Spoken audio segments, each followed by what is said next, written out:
He's blessed with 4 children and a little grandchildren. And he lives in Fairfax, Virginia. And also, I'd like to welcome Professor Asfaw Beyene. Professor Asfaw Beyene, I've known him over the years. I enjoy his sense of humor. Above all, he has a very distinguished career and a unique educational background. He is currently a professor of mechanical engineering. He also advises graduate students. He's a fierce advocate for freedom for his people. He is an influential leader. He has held many distinguished leadership positions over his careers. He lives in the sunny state of San Diego. I have not done justice to his background. I hope you'll forgive me. And I know that a lot of people know Professor Asfaw Beyene. My next panelist is a well-known historian, Professor Mohammed Hassan. Professor Mohammed Hassan has taught history for over 30 years, African history and world history in the United States. Professor Mohammed Hassan is also a founding member of OSA. He has written numerous articles and books. His latest book, which I must read, The Oromo and the Christian Kingdom between the 1300 to 1700. I enjoyed it. It's a wonderful book.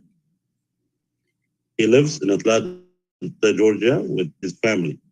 So I'd like to present these panelists to the stage. Their topic is Science of Impending Genocide in Ethiopia, which is a very important topic. Its agents and deterrents, ways of stopping and preventing future genocide in Ethiopia, ending the culture of violence, genocide, and building democratic institutions. I look forward to engaging with them. Thank you so much. I'd like to present the panelists, and whoever is ready first can jump in and begin their presentation.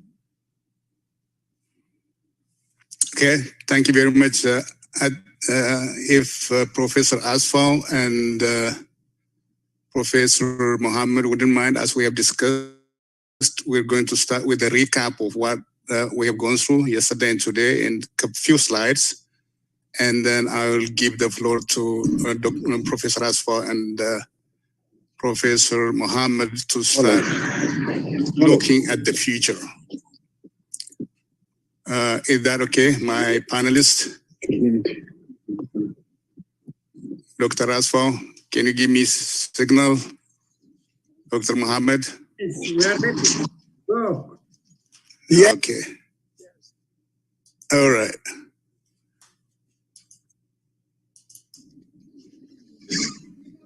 Okay, great. Literally, the way we planned, there is a background noise. Please, can you mute? Please, everyone mute yourself.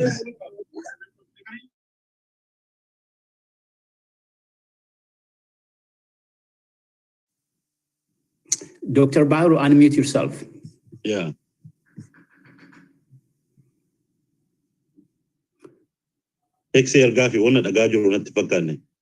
Dr. Bahiru, unmute yourself. Okay. Okay, forgive me. Can you see it now? Yeah. And can you see my screen? Perfectly, yes. Okay. Let me go back here. I was just trying to kind of remind everybody that we planned this conference in such a way that we provide the actual definition of genocide as opposed to the bunch of fabricated genocidal allegations that we have been hearing, so that everybody is on the same page as to what the professionals in the field define as genocide and genocidal acts. And we went on to show exactly who are the people or the groups that are committing genocide. And in the process of doing that, what are the most atrocious things that is unfolding today in Ethiopia? In this session, this panel is trying to then say, okay, this is what happened so far. Where do we go from here? To do that, I'm going to recap all what has been said, but in one or two statements from yesterday morning up to this morning. Under definition revisited, and then I will remind ourselves about the perpetrators, why they do that, the specific genocidal acts that has occurred in Ethiopia, in Abyssinia, and in Ethiopia. And then I will point my fingers to certain selected examples, try to again repeat the causes as we have already heard again and again. And then what are the symptoms that we are seeing for genocidal activities, impending genocidal activities, acts in Ethiopia? And then we open up that conversation on what we consider as possible way of trying to see if it can be prevented.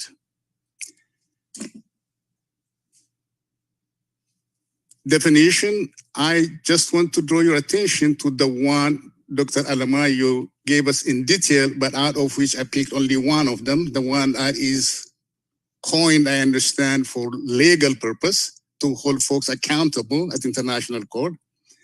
And it simply states, it means the following acts committed with intent to destroy in whole or in part. It's the intent to destroy in whole or in part, national, ethnical, racial, religious, or political group, and we have several other groups that are already targeted or being targeted, both in Ethiopia and in different parts of the world. And what are the specific actions they do to get rid of these people, kill them physically, cause serious bodily or mental harm to members?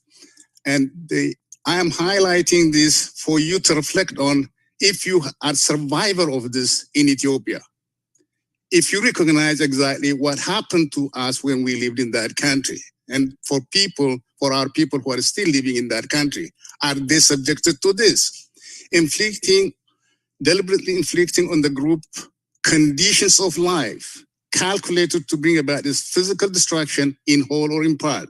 Have we gone through that? Have we experienced it?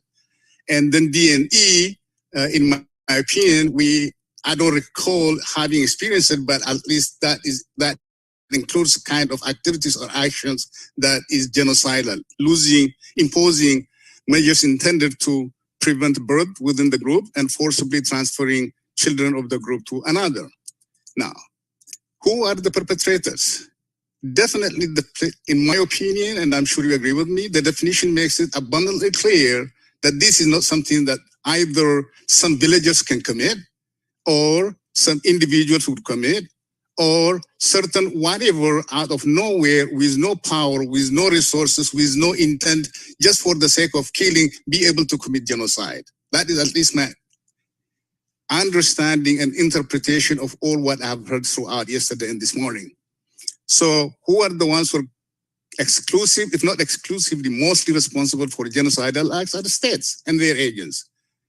And I think all of us in this house, particularly the Oromos in this house, as survivors of that event, we recognize either from our history or from in our own lifetime, what we have experienced that categorically falls under genocidal act. That is why I said we are survivors of genocidal acts in that empire. Incentives for this, for the states that are committing genocide, fame, fortune, economic, religious, and perpetrators' imagined or real strategic reason.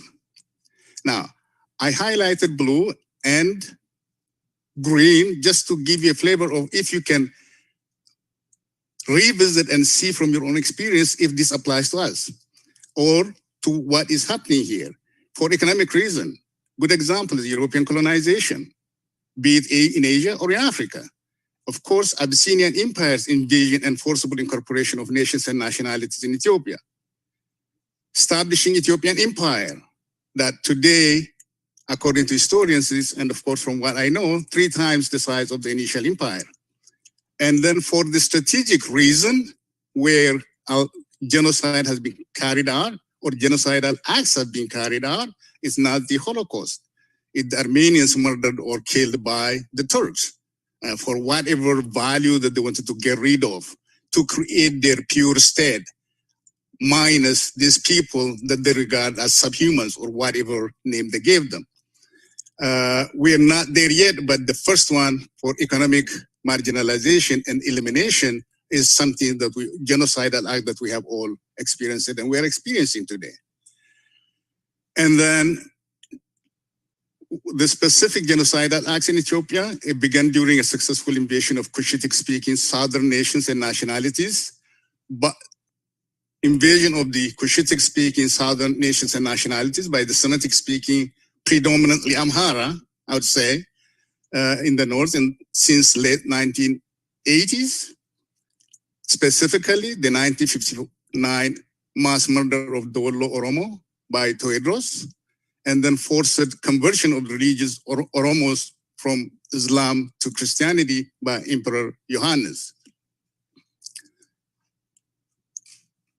Now, continue on selected examples, mainly the second colonial adventure and the world's accumulation expedition that liquidated more than half of our population, according to the various references that you can see below there. And then the sporadic reign of terror during Emperor Haile Selassie and during the military regime. By the name of ideology, we all remember the Red Terror. We all remember the thousands of Oromo politicians who were murdered during that time, and our people who have been terrorized throughout Haile Selassie's reign and the military reign. And then the TPLF's grand design to obliterate Oromia, to fragment the nation, that eventually called for the demise, I guess.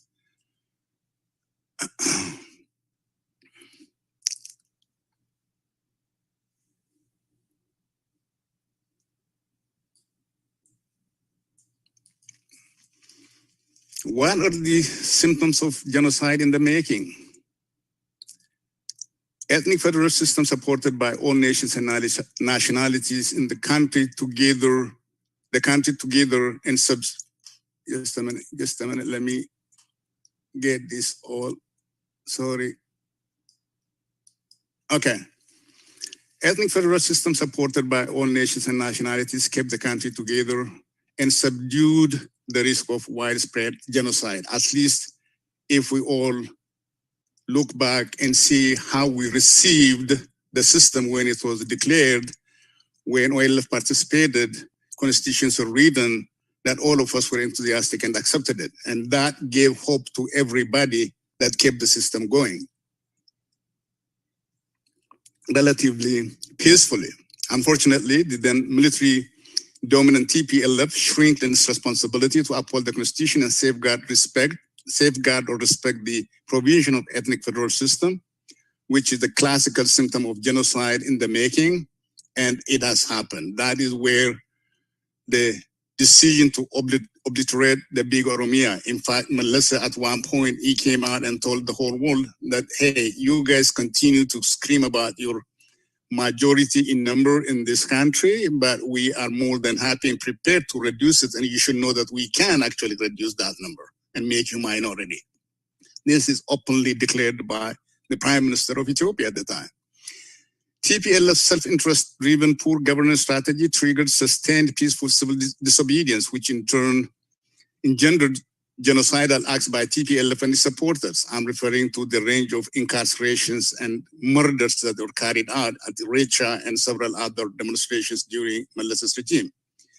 Oromo youth and politicians were murdered, incarcerated randomly until the regime fled, retreated back to Bekele.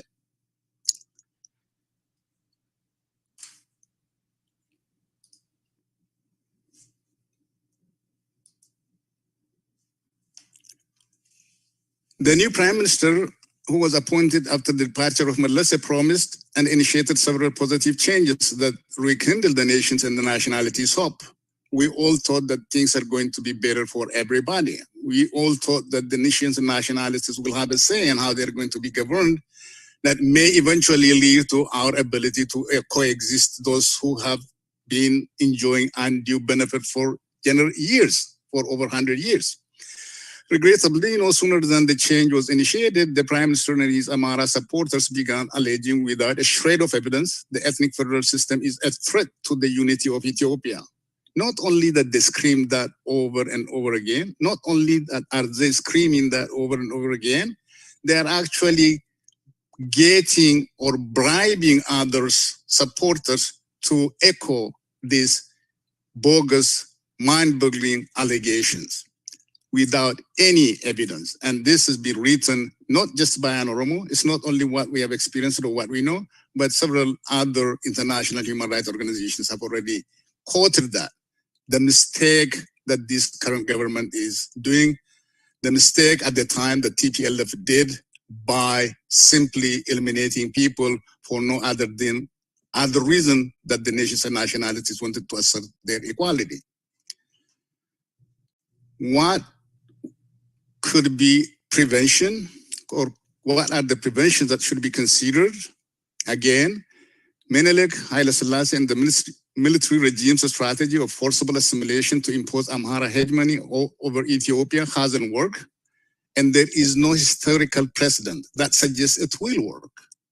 I'm not aware of any country where forever has been enslaved with the barrel of a gun.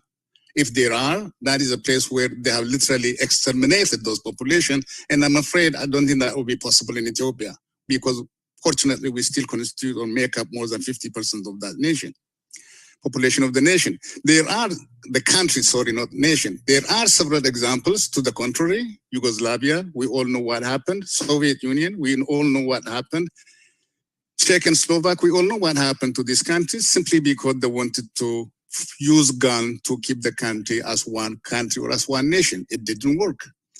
All the time, the enslaved nations and nationalities demand justice, equality, and freedom. Ethiopia's dictators, from Menelik through Abiy, always vowed not to ally. Ethiopia lu'ulawነት ላይ ከመጣ ማንም ሰው I can't fully quote him, but Dr. Abiy mentioned about being prepared already to eliminate anybody if that is a challenge to Ethiopia lu'ulawነት. God knows what that lu'ulawነት is and what he considers as Ethiopia. With Eritrea gone, I always say this, and Tigray currently at the crossroad, for lack of better words to characterize the situation right now, the consequence of the words and actions of these leaders are still being written with the blood of the oppressed people. People are still fighting, and they will continue to fight if the rhetoric is going to be what Menelik said, what Haile Selassie said, what Mengistu said, and what Abiy is saying. And under every regime, the conflict escalated, Eritrea left, war continued to increase, more liberation fronts are created, not the other way around. So the best way to prevent is to pause and see how everybody will have a say in how they want to be governed. The regime and its Amhara supporters have a choice to make, to end or prevent genocide in Ethiopia, end all hostilities, allow all nations and nationalities to have a say on how they would like to be governed, as provided in the country's constitution. With that introductory argument, let me hand it over to my able professors, particularly our historians, and then Asfa has been in this business for donkey years since OSA started. I think they will have much more idea on how to prevent this, our reality, and I will hand it over to them. Any one of you can take it, friends. I don't have any whatever here. I'm ready. Okay, sir. Go for it. But get out of the share. I will in a second. Here. Did I overrun my time, by the way? No, I don't think so. No, you're good. But Congratulating myself. Yes. Wonderful. Wonderful timing. Thank you. But I guess so. Yes, again. Can you see my PowerPoint also? Yes. Yes. Thank you, Mr. Chairman. And I would like to submit into the record Dr. Workineh's full presentation without any objection or to Congress case at the documenti wali ebisu. I'm going to talk on institutionalized torture. I look at this problem from a little bit different point of view. Every generation comes and we don't go far enough into the history of torture. And when this torture repeats, I think before we started this meeting, somebody said, we show these pictures, what is the impact on our children? When torture becomes institutionalized, the tendency is that it will be accepted as a culture, and hopefully it will not. So my point is that torture in Ethiopia has been institutionalized, and the solution has to be commensurate. I link it using Inge Genefke. She's a Dutch activist anti-terror, and she helps, as a medical doctor, helps a lot of tortured people to survive. She says the aim of torture is to destroy a person as a human being, to destroy their identity and soul. It is more than evil. It's more than murder. And if you generalize that from a definition applicable to one person, the aim of institutionalizing torture against a cultural identity is to destroy the people, its identity, culture, and soul. That is tantamount to genocide. So there is a linear link between torture and genocide. And my purpose is not to emphasize that linear link, as it probably is fairly trivial, but formally argued. I will go very briefly why I think and I say it, torture is institutionalized in Ethiopia, by touching just a little bit of Menelik, Haile Selassie, Derg, PRDF, and going through fairly quickly on Prosperity Party's torture, which has been touched repeatedly and eloquently presented by Dr. Workineh.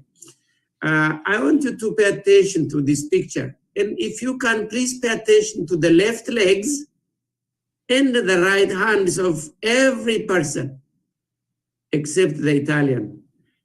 Do you see consistency? Left leg and right hand. They are all cut. They are all cut. When you see such a picture, you don't say, wow, there is a risk that that institutionalized cultural approach might have touched us. After all, we grow in a country where I argue torture has been institutionalized, traditionalized. This was cut by Menelik, and they are all Eritreans who participated forcibly to participate in the war by, they were forced by Italians for no fault of their own. It's just incredible. Okay, those whose legs are cut, left leg and right arm, but also imagine the person who is cutting. And by the way, when they cut this, they dipped it into a boiling fat so that it will not rot.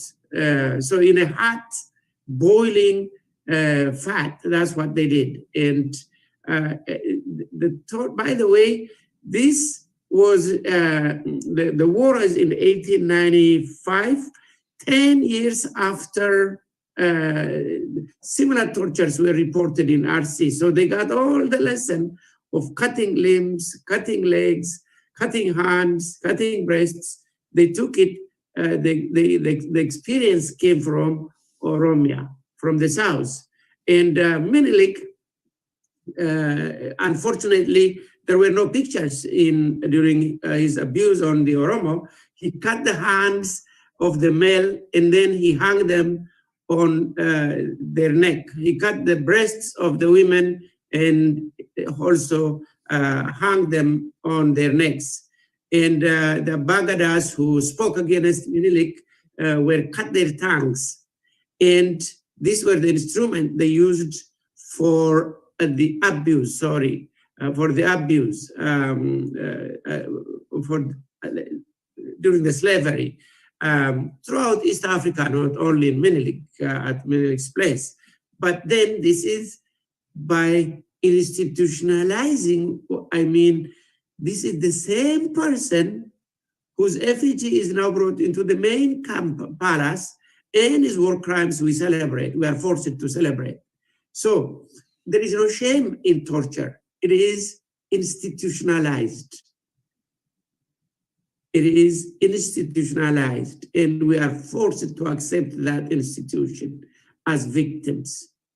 So I'll go to Haile Selassie. Look at this picture. This was the way Mamu Mazember was hung. This picture is not necessarily his. And look at the little baby in front. She turned around, but the boy is looking at what the hell is going on. This is during Haile Selassie. We were alive when this was done. It was institutionalized. Torture was part of the regime. In the Amnesty International 1948 through 74 report says, harsh conditions of imprisonment, the use of torture, the use of death penalty on political offenses. And it speaks about this torture more and more. During the last regime, of course, torture was institutionalized. And let me turn on this short video. Some of you might have seen. This person is a Falasha, an Israeli, Bet Israeli. He migrated to Israel. So he lives in Jerusalem. He was interviewed very recently. So this person is still alive. And listen to what he says.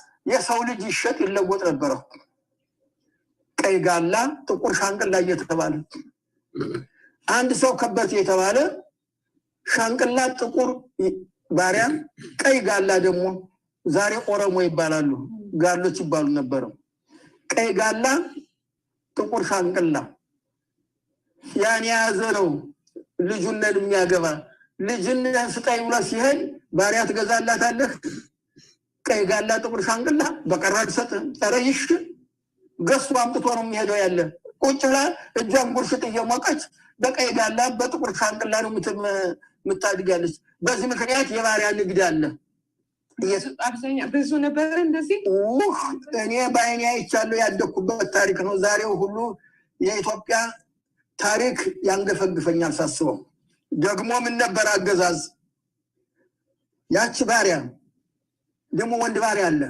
እያረሰ እሷ እየፈጨች ይገረፉ ነበር መንደረኛው ተሰብስቦ ባሪያ ማይገርፍ ደሞ ይሄ አገዛዛውቅም ለምንድን ነው የሚገረፉት ቶርቸር ደድዋቸዋል ያስሯቸዋል ህጉ ነው እየሰራ ነው አልሰራም ያለ ይሽ እየፈጨች እየጋገረች የታዘዘችው ሁሉ ያደረገች ወር ውስጥ የተወሰነ ቀን አለ ዛሬ እገሌ ባሪያ የሚገርፍ ነው ዛሬ እገሌ የገሊት ባሪያ ትገረፋለች መንደረኛ ክበቡ ተብሎ እኔማ መንደር ልጅ ቁጭ ያያለሁ ታማጋው መንደረኛ ሁሉ ወጥቶ ያቺ ባሪያ ተወጣለች ተቤት I think you got my point.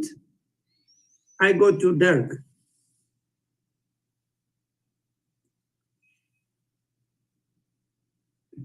I use Amnesty International because they do a thorough research and they put names behind it, dates and pictures, etc. So I'm not going to copy the Amnesty International name, date, etc. But the report from 1978 says torture.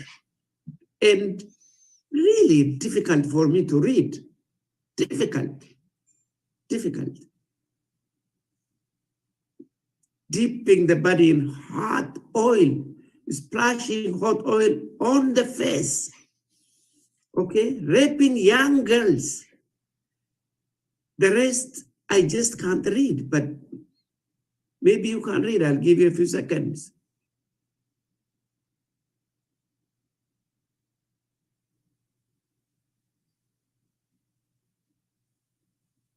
we don't say, wow, we are not shocked enough as far as I'm concerned when we read things like this for generations.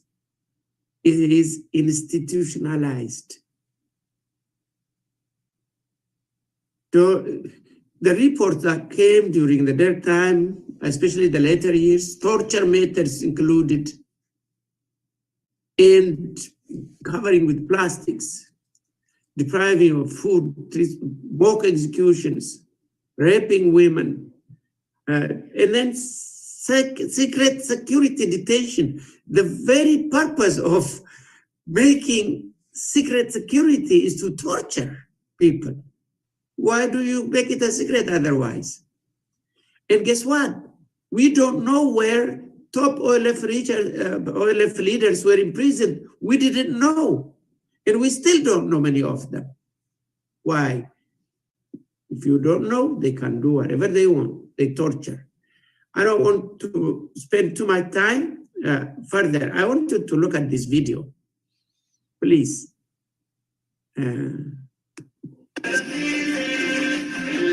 Done. Just that much. Just look how gladly and willingly he puts all his mass, all his power into the head of the old man, already fainted and sitting down.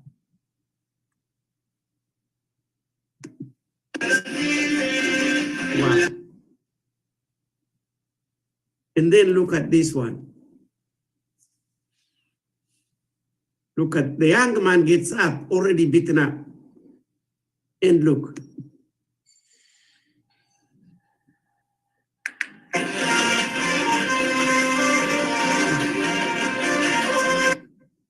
Yeah, on the face. Torture as a culture. And victims can get used to it too.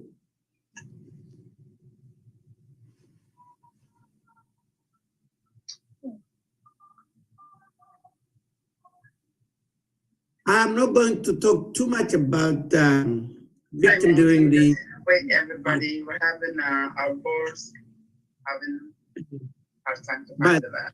You can go ahead and play the video. Please avoid competition. I'm talking now. Radamsa, you don't listen. A young girl said she had hot cold spot on her stomach. This Amnesty International report. Suspended from the wall by one ring. My screen? Yes. Shocks. Burning with here. Plastic. Hello, I'm sorry, okay, let me.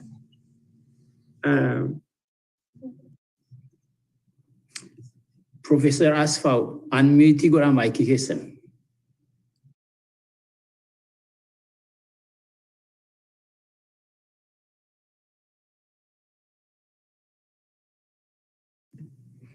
So, Professor Asfaw, unmute yourself, please.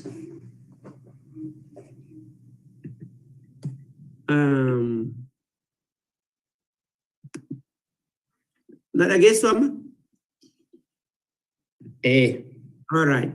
So this is during Prosperity Party, very recent. All these tortures, missing fingers, Amnesty International report. When torture is institutionalized, it could become a culture, and the victims may get used to it. We may take it as something normal.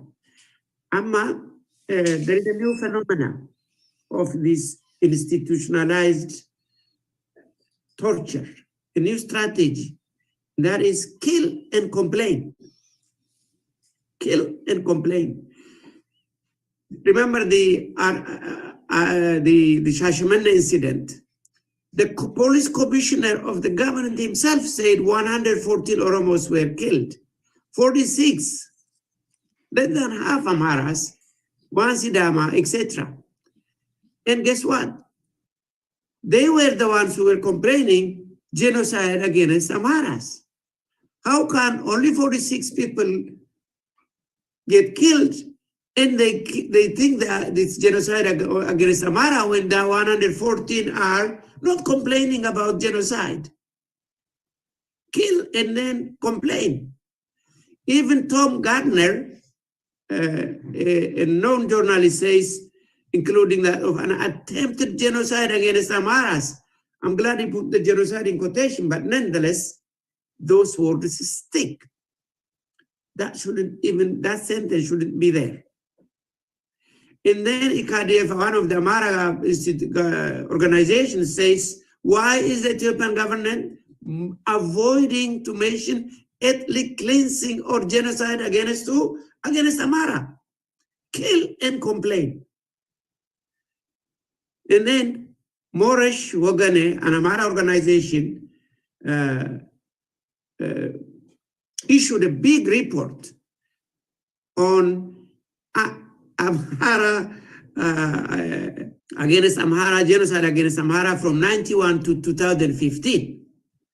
And it says the Amhara genocide is ignored by the world. Kill and complain. And then look at the last point. They are saying ethnic cleansing and genocide against Amharas. They list 10 places. The 9th is Bahiru, and the 10th is Gondar. So they are saying Amhara cleansing and ethnic cleansing and genocide against Amhara is going on in Bahiru and in Gondar. Kill and complain. It doesn't matter how far you go with it. And I'm not going to talk too much about this because Dr. Workineh's report and many others have said a lot about Prosperity Party's terror, torture, and they are killed because their son, an adult, joined the OLF. Okay, one is blinded by torture. When a young man is blinded, that's for life. The other one is tortured but eventually killed. It is institutionalized torture that is still being institutionalizing. That is still institutionalizing because Oromos are resisting. Institutionalizing torture, burning homes, severely beaten, and died a few days later. The young man, Bedassa, his mother, holding his picture. The death is one thing, folks. Crying for dead people is one thing. But the torture is another thing. It's an elevated level of tool. And it is a tool to genocide. Not a normal tool, but it's a vicious tool. I collected these people who are killed. So many people are killed. I don't want to talk about that. We all agree. But the manner in which they are killed, body was found hanged on tree. Remember, Haile Selassie did that, Menelik did that. Body was burned, cut both his leg and hand into pieces, number 68. 60-year-old, 70-year-old people being killed, cut into pieces, number 105. 109, she was 8 months pregnant. Wow. And we don't say wow. We glad just read as if it's another line in the event of politics and happening so often. And 123, body was cut down, slayed by a knife, 126, and all the ones in red, inhumanly slayed by a knife together with victims mentioned below. In the last line, newlywed. I'm talking about torture. Institutionalized torture. Institutionalized torture.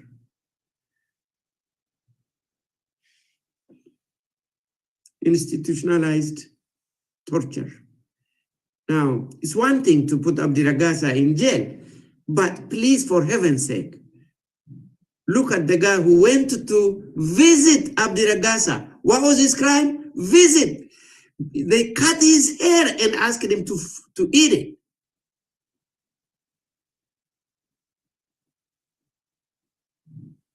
And just imagine trying to eat your hair. It is institutionalized torture. I want you to listen to this. I'm nearing the end.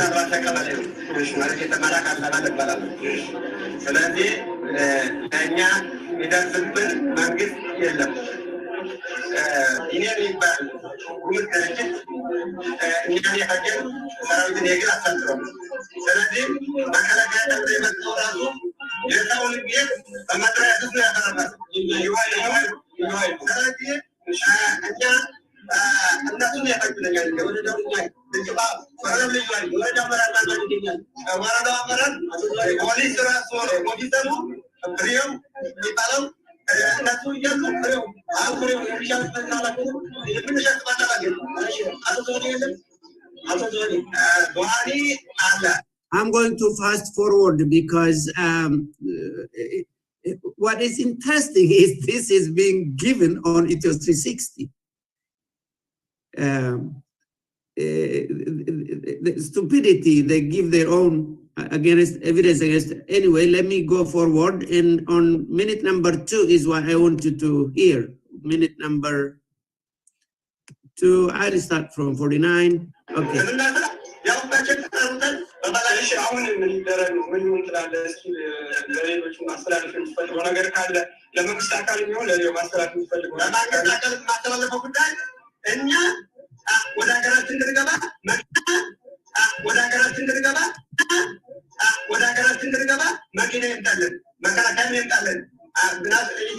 You see, the guy is admitting he is settled there. You didn't hear the whole thing, but he was settled there few years ago. Wada agarachin ndingaba. It's an egalte. He wants to go home to his homeland, back to his country, to the Amara region. Wada agarachin ndingaba.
She still doesn't respect these people, and they were put there just a few years ago, and now they want to go back to their homeland. This is the consequence of that institutionalized terror. I will conclude. I am afraid the institution has become a culture, and victims can get used to it too. I hope will not be.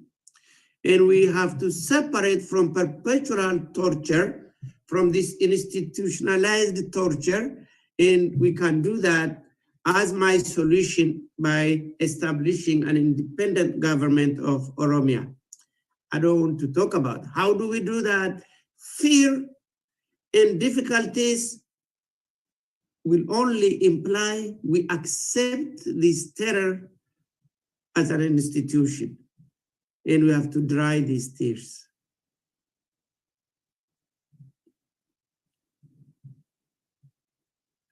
no torturer has ever been prosecuted in Ethiopia. Why?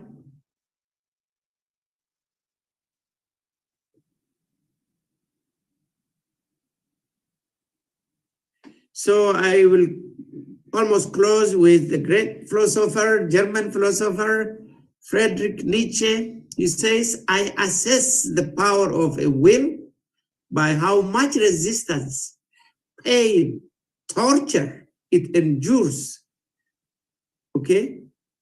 And knows how to return to its advantage, to turn it to its advantage. So we have endured this torture, but we are yet to turn it to our advantage.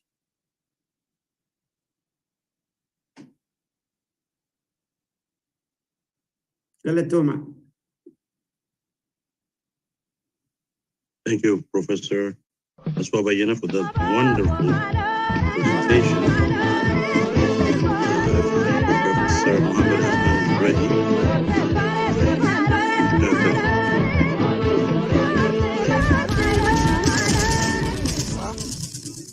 I am sorry for not preparing talking pointers, PowerPointers. I'll just make oral presentation. The topic of my short presentation is, are there signs for impending genocide in Oromia and how to prevent it? Everything we heard yesterday and today clearly indicates there are many signs indicating impending genocide in Oromia.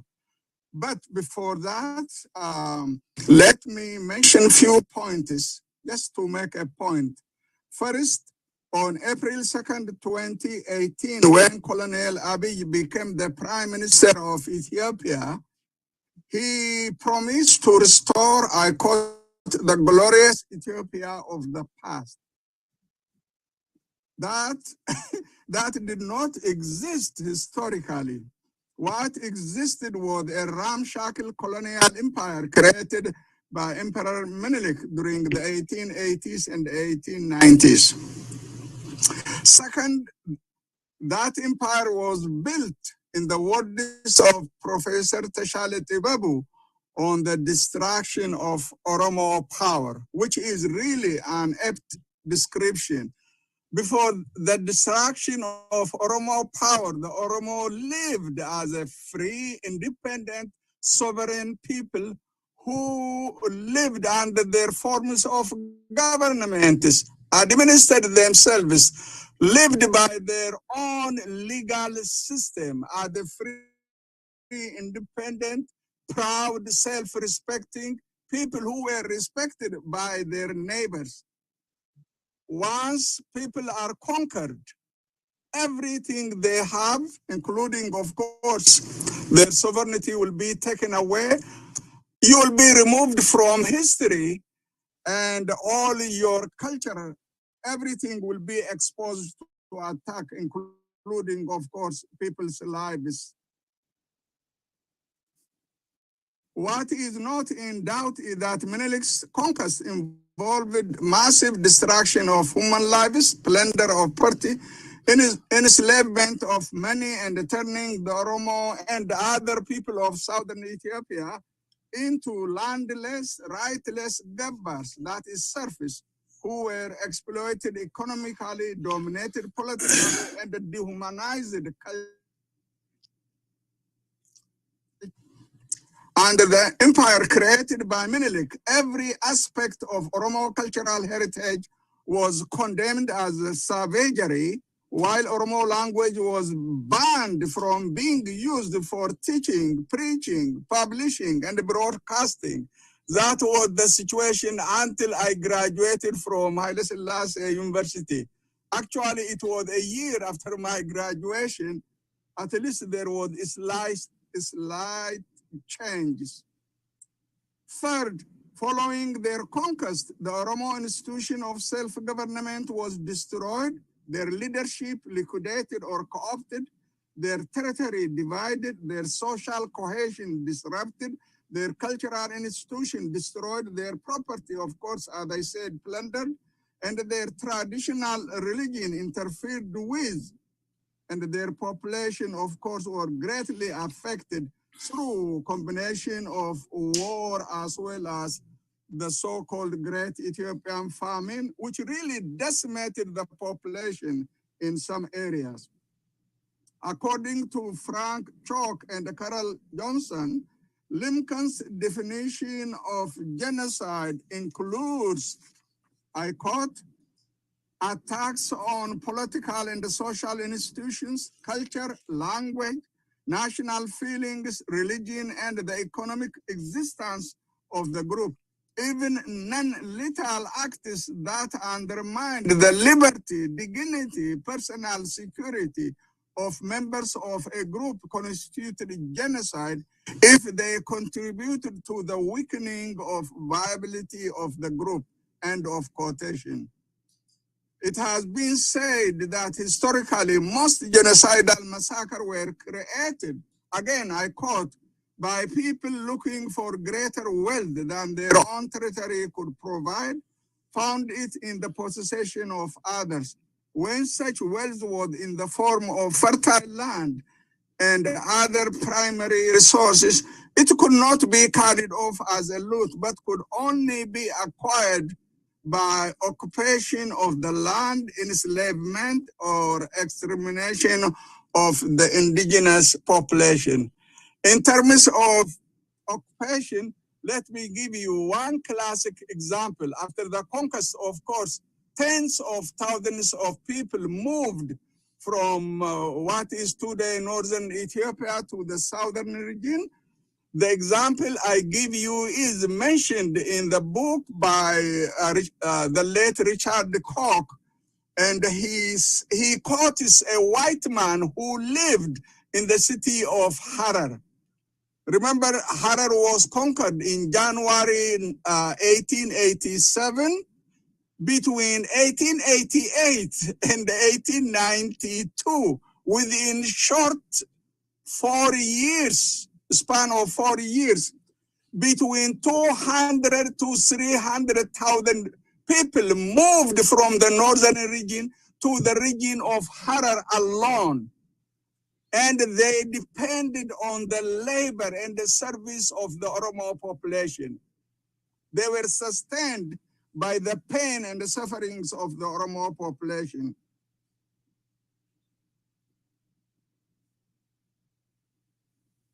In short, it was the long Oromo struggle and the struggle of other people that partly facilitated the defeat of military regime in 1991, which altered the structure of Menelik's empire. Above all, it led to the establishment of federal system in Ethiopia, though not fully implemented. For the first time in modern Ethiopian history, the multi-ethnic, multicultural, multi-religious character of the Ethiopian state was openly acknowledged, which was a radical departure from the policy of Amharadation that opposed diversity, embracing a single nation state in which sovereignty was held to be indivisible and the state power to be monopolized by mainly the Amhara elites. Of all the changes that took place in Ethiopia since 1991, the establishment of regional state of Oromia and the use of Kube, the new Latin-based Oromo alphabet, have caused huge bitterness among the Amhara elites.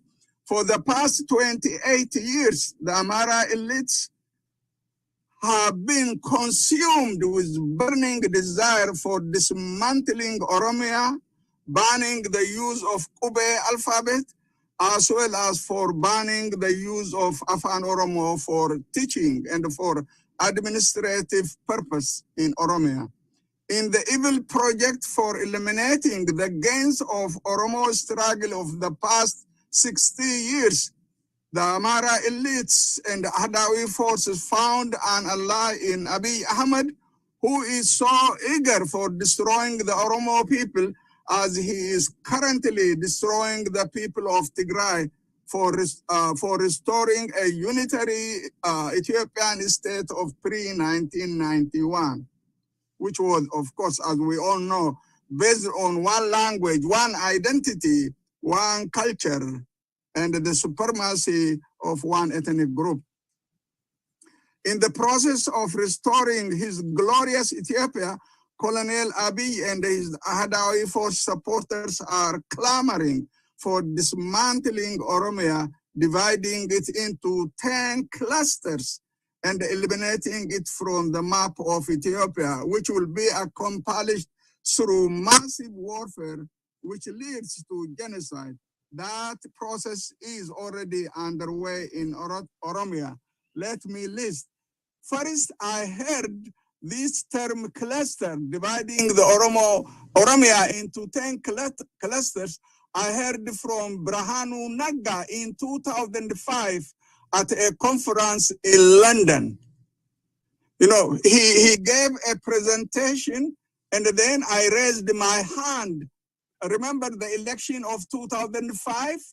And he said, we are going to form the next government. And I asked him two questions. One is not necessary. The other one, I simply said, what is your plan of your government for the future of Oromia? And his answer was, Oromia is meaningless, and we will divide it into 10 clusters.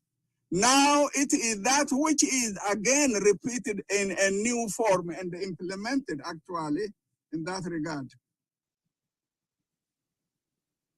First, as we all remember it, let me list what is happening in Oromia. As we all remember, it was the huge Cairo and the Karre sacrifice that created condition for Colonel Abiy to power. Ironically, it was Abiy himself who first characterized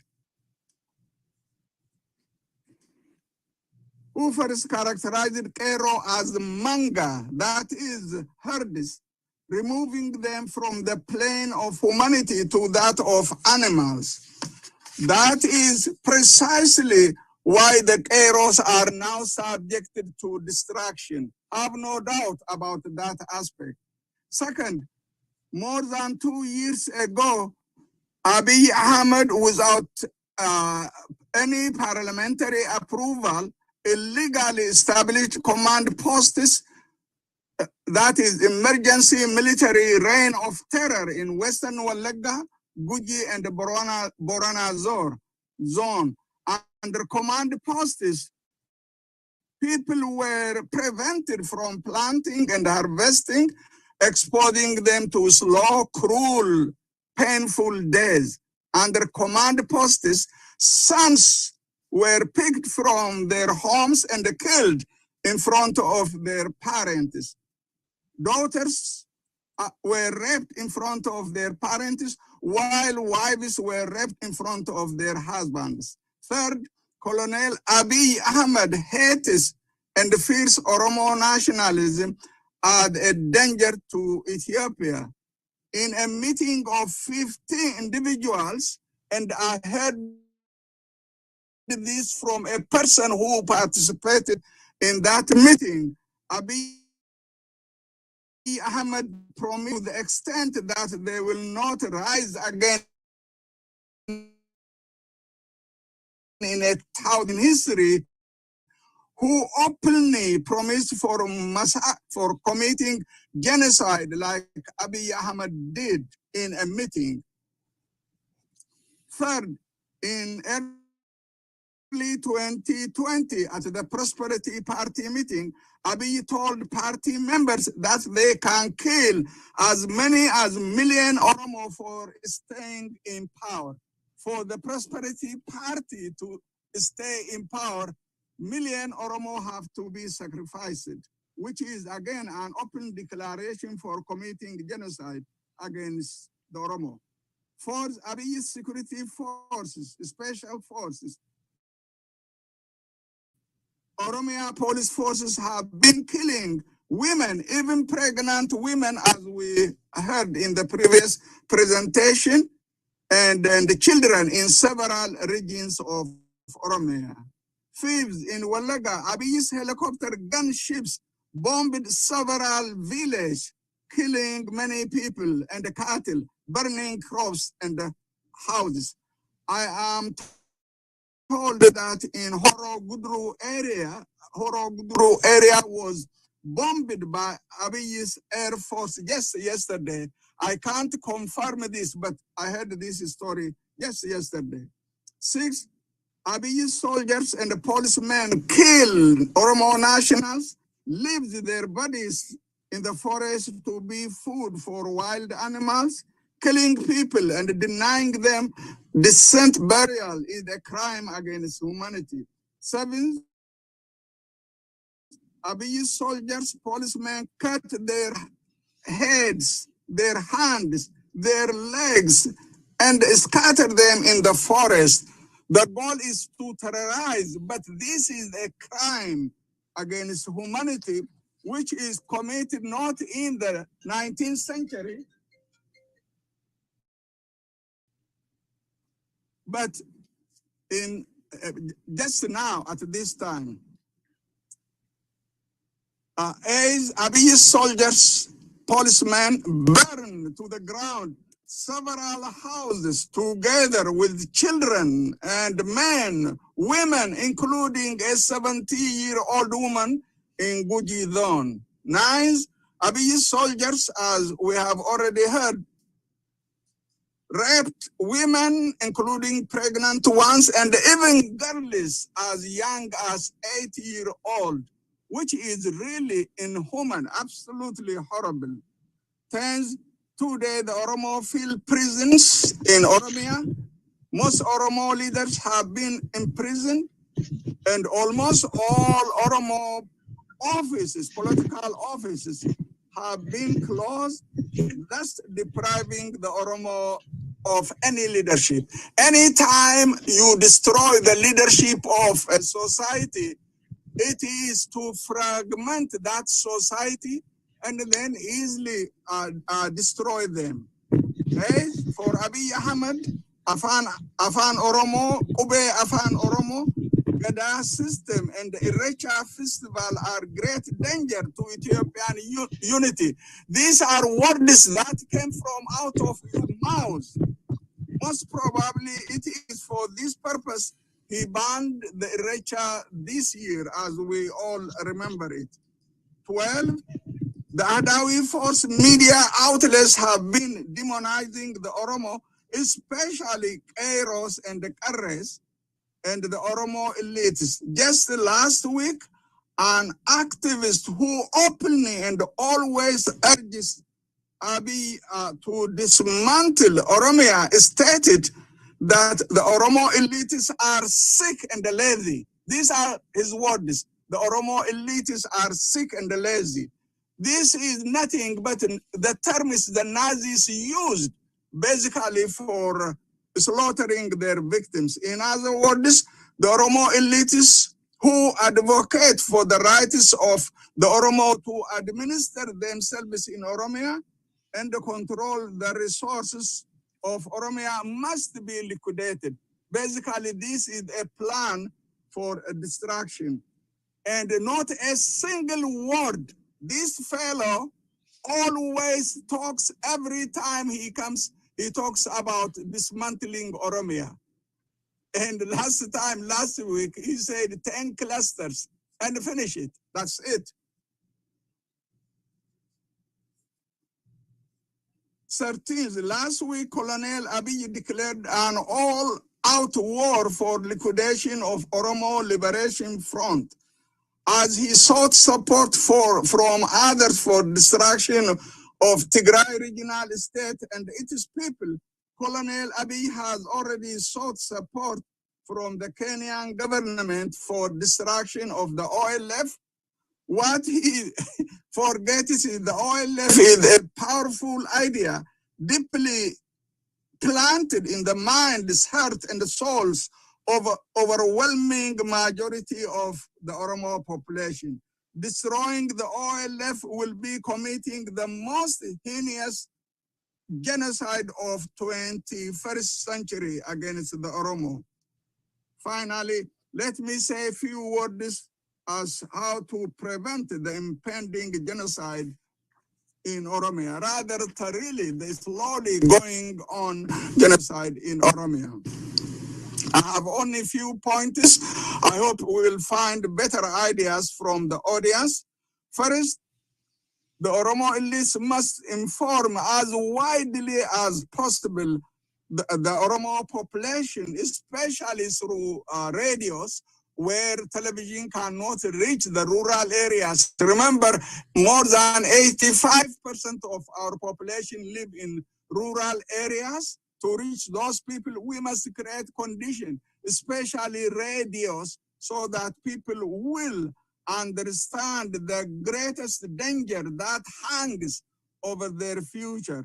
Secondly, the Oromo must resist fiercely against an open plot for destroying Oromia, which means erasing the gains of Oromo struggle since the 1960s, reducing the single largest national group in Africa, one of the largest in Africa, to the rightless second-class subjects who will be the most humiliated people on the face of the globe.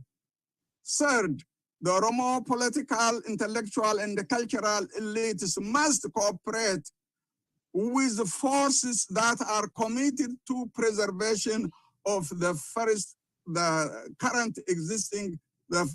current federal system in Ethiopia. Finally, the entire Oromo population must resist collectively for administering themselves, controlling their resources in Oromia. Their sacrifice in the struggle will be the mark of their womanhood as a free and independent people. Either they live in freedom as a free and independent people, or to be condemned to second-class subjects who will be divided among themselves and subjected to destruction and unimaginable human misery. Thank you for listening. I have finished what I wanted to say. Mine is a brief remark. Thank you. I don't know how much time we have left, but I do appreciate for that wonderful background and your recommendation, Professor Mohammed Hassan. I hope we'll capitalize on these knowledge that has been presented and tackle some of the narratives. Dr. Bahiru, how much time do we have for questions? Thank you. We started 30 minutes late, and we have added like about 12 minutes to that. So we're wait, let me check again. We ought to have ended at 14:00. Right now we are at 14:42. So for all fairness, let's give about probably 8 minutes for question A, and then after that, those who are pressed to leave who would like to continue to participate can hang around on our own time. Okay. You say 8 minutes, right? Yeah. Okay. Let's give opportunity to those who had not spoken before. And I see a few people. Please make your question direct and to the point. I think I see the first one, Abdul Zakir Ahmed, and who has not spoken, Professor Obsa. Has also Obsa spoken before? Obsa Hassan, and then we'll give it to Professor Mokrea Ulsha and Tafari Margo. And I hope we have enough time, and then we can come back and see how much time we have. And direct your question to the specific panelist, please. Go ahead, Abdul.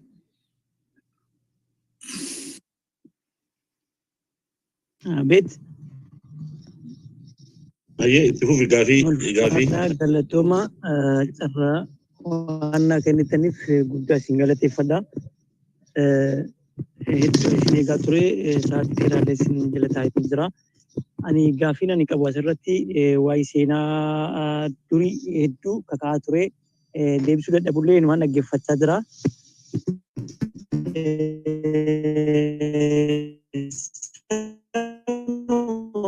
Asitti gabaabinumatti amma seenaan bara gabaabaa kana keessatti seenaan Oromoo fi Oromoo irratti dalagamaa jiru waan baay'ee badaa fi suukanneessaa biyya keessa jirus ka biyya ala jirus argale minilik muree harka nurraa muree yoo jenne dhugaadha muraa ture jennaa alagummaa isaatiif haa ta'u jennee lafa keenya garuu ka yeroo ammaa kana keessatti jechuudha waan waliin argaa jirru dhugaarra dhaabbannee ka ilmi Oromoo ajjeessaa jiru ka fakkeenyaaf amma Haacaaluu Hundeessaa ilma Oromoo sabboonaa keenya yookaan immoo artistii keenya beekamaa nu jalaa kan nyaate eenyu jettu isin tokko inni kun gaafii koo isa duraaniiti lammaffaan kanatti aansuudhaan yeroo dheeraadhaaf waggaa 150 Oromoon gabrummaa jala turteetti jenneeti yaanna walumaan beekna har'a garuu yeroo gabaabaa keessatti yookaan bara 2-3 keessa aangoon harka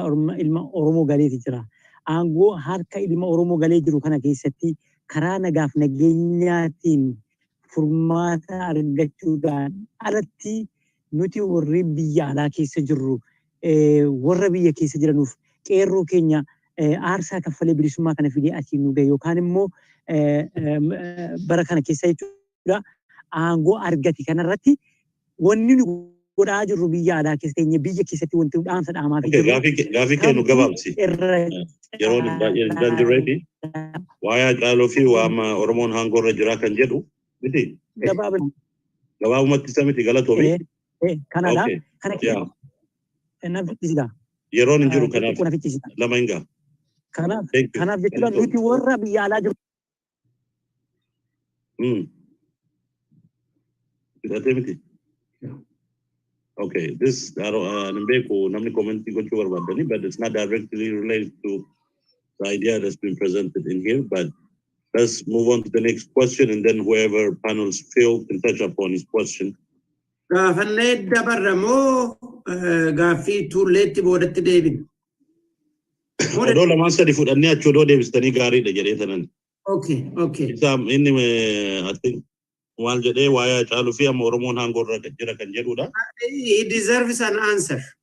Okay, so you will tackle that one. Let's take who did I call after him? You call me, but nama hedduu na dura jira fakkaata. Okay, ati naasuuf neemiti Dr. Obsan. Okay, Fufi. Achi Professor Mokrada achi Tafarii Margoodha. And then yoo yeroo qabanetti deebina. Fayyaada. Hundi keessanuu waan dhiyeessitaniif galatooma. Waan hedduu kanarraa barannee gaaffiin tiyya kallattumatti, weakness invites aggression, which predisposes ones for subjugation and suppression. Isani waggaa 150 lakkoofsifnee jirra.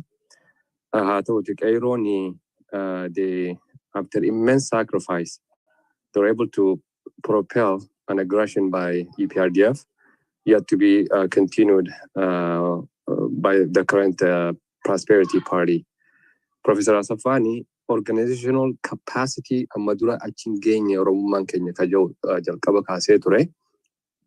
Is it that, or is it just that as Oromos we are so fractured that we just couldn't overcome our internal battles, to build necessary capacity to uplift Oromo nation?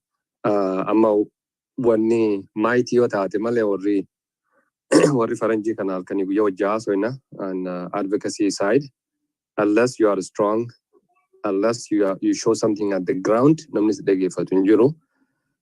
To Professor Asfaw and Professor Mohammed, maaltu nurraa hanqate recommendation lafa keessanii ibdura tarkaanfachuuf maaltu nurraa hanqate gaafiin ganamuu gaafatamaa turte sanuma galatooma. I hope gaafii katabachaa jirtu. Professor Mokrabulcha, if you please, Nugabab City.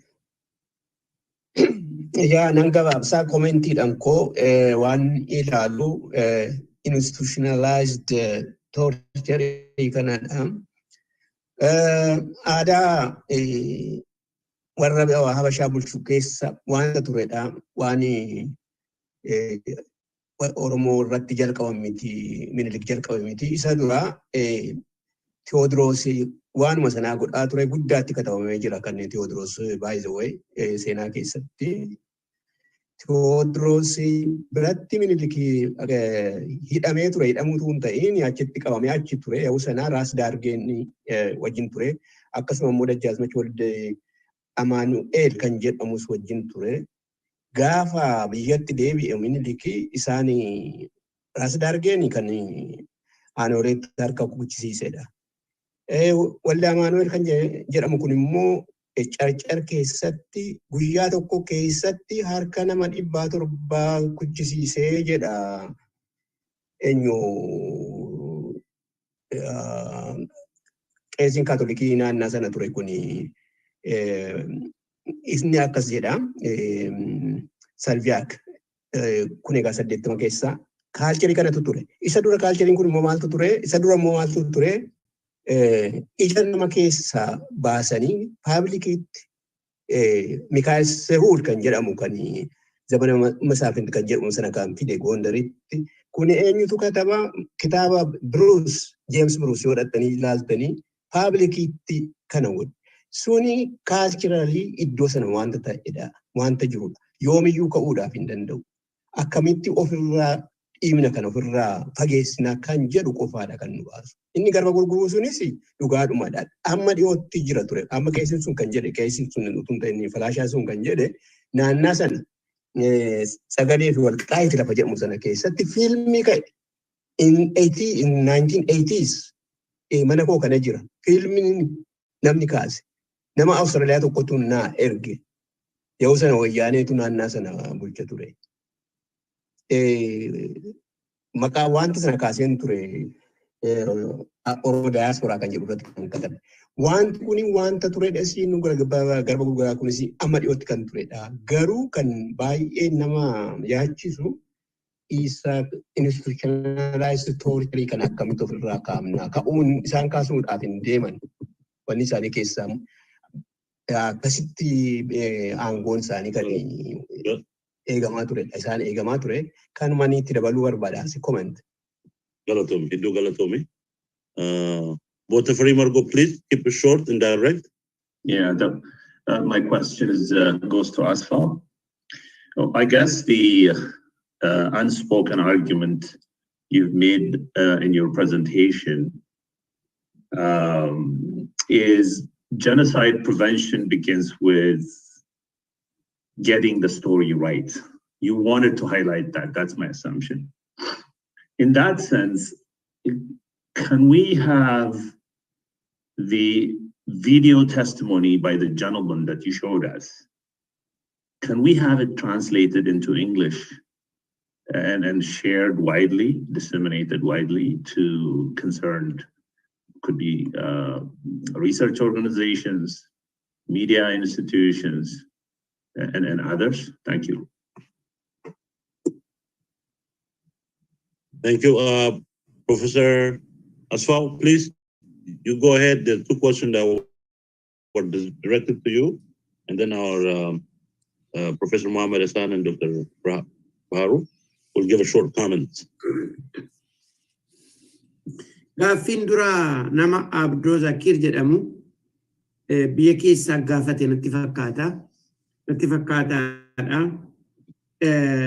Gaaffii lama gaafate Haacaaluu eenyutu ajjeese kan jedhu natti fakkaate. Yoon dogoggoreera ta'e Mr. Chairman na sirreessi. Yes, gaaffisaa tokko isa lammaffaa amma Oromootu biyya bulchaa jira kan jedhudha in general. Oromoo biyya bulchaa jira kan jedhudha. Ifama Asfaw Oromootu ajjeesee jechaa ture waan akkasii dubbateera. Yaa haa jedhu namni si gaafatu haa gaafatu. Garuu argitee yeroo ammaa kana Haacaaluu eenyutu ajjeesee namni jedhee si gaafatu beessa kiyya Obbo Abduu of saaxilaa jirta. of saaxilaa jirta. Eenyutu Haacaaluu ajjeesee qalbiidhaan yoo gaafattu yoo ati eenyummaa kee gadi baastee anatu gaaffii kana gaafate jettee himte ani kabajansiif qabaa. Waan hedduutu immoo booda deemuuf dhufaan nan dubban. But Haacaaluu eenyutu ajjeesee gaaffii kee jedhu gabaabsee sii deebisuuf akka Oromoon walii galee bal'isee amanetti sirna nafxanyaatu ajjeese. Mootummaan Abiyyi immoo sirna nafxanyaati. Akka an amanutti namni baay'een asirra jiran akka amananitti sirni Abiyyi bushu kun achi keessa harka qabaa jenneeti amanna shakkina. Maalii fi informationiin gaafas nuu laatan asirrattu argite 3-4 ajjeese jedhanii warruma mootummaa keessaayyuu abbaa ajjeese utuun qulqulleeffatiin nama 4 maqaa dha'ani. Kana irraa intala sanallee akkaataan isaanitti baandiraa Itoophiyaa qabachiisanii mana firdii geessan. Otoo waboo taate, otoo Oromoo taate baandiraa Itoophiyaa qabattee siin baatu bar. Kanaaf waan baay'ee qabnaa kan kanaa shakkinuu fi atis yoo interestii qabda ta'e fine. Interestiin qabdu taanaan mootummaa kanarra homaa waan argattu hin jiru taanaan dhuguma garaa keetti ati Oromoodha taanaan mataa kee sammuu kee baniiti waan nuti jennullee dhugaa ta'uu danda'am jarana jedhiiti of ilaali dhagayi mataa kee banii dhagayi. Achi waan argattu jira yoo ta'e yeroo keenya nu jalaan fixin ati horii kee funaannadhu achi nuti qabsoo keenyatti hafnu. Gaaffiin ilma Oromoo sitti meesanallee Oromummaan dhiigaa fi Professor Asfaw, please use English as much as you can. But I thought the guy asked it in Oromo, so I want him to understand. Okay, I thought City. And then I'll come to English for the second part. Abi ilma Oromoti sajjettenuti Oromumaan igan il Oromo ta'uu baatu is not my problem. Yaadaan naftanyaadha. Yaadaan naftanyaadha. Naftanyaan immoo diinadha. Kanaaf dura dhaabbanna. Gaaffii Makuraan gaafate how to remove this institutionalized torture. I think Mohammed spoke a few suggestions. I gave my suggestion. My suggestion, it probably was hidden in those PowerPoints, is that to immediately start organizing around the establishment of independent Oromo government.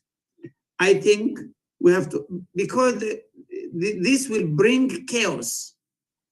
If Ethiopia is going to face a chaos, we need to be organized and organized for all reasons to defend our people, to defend our territory, etc.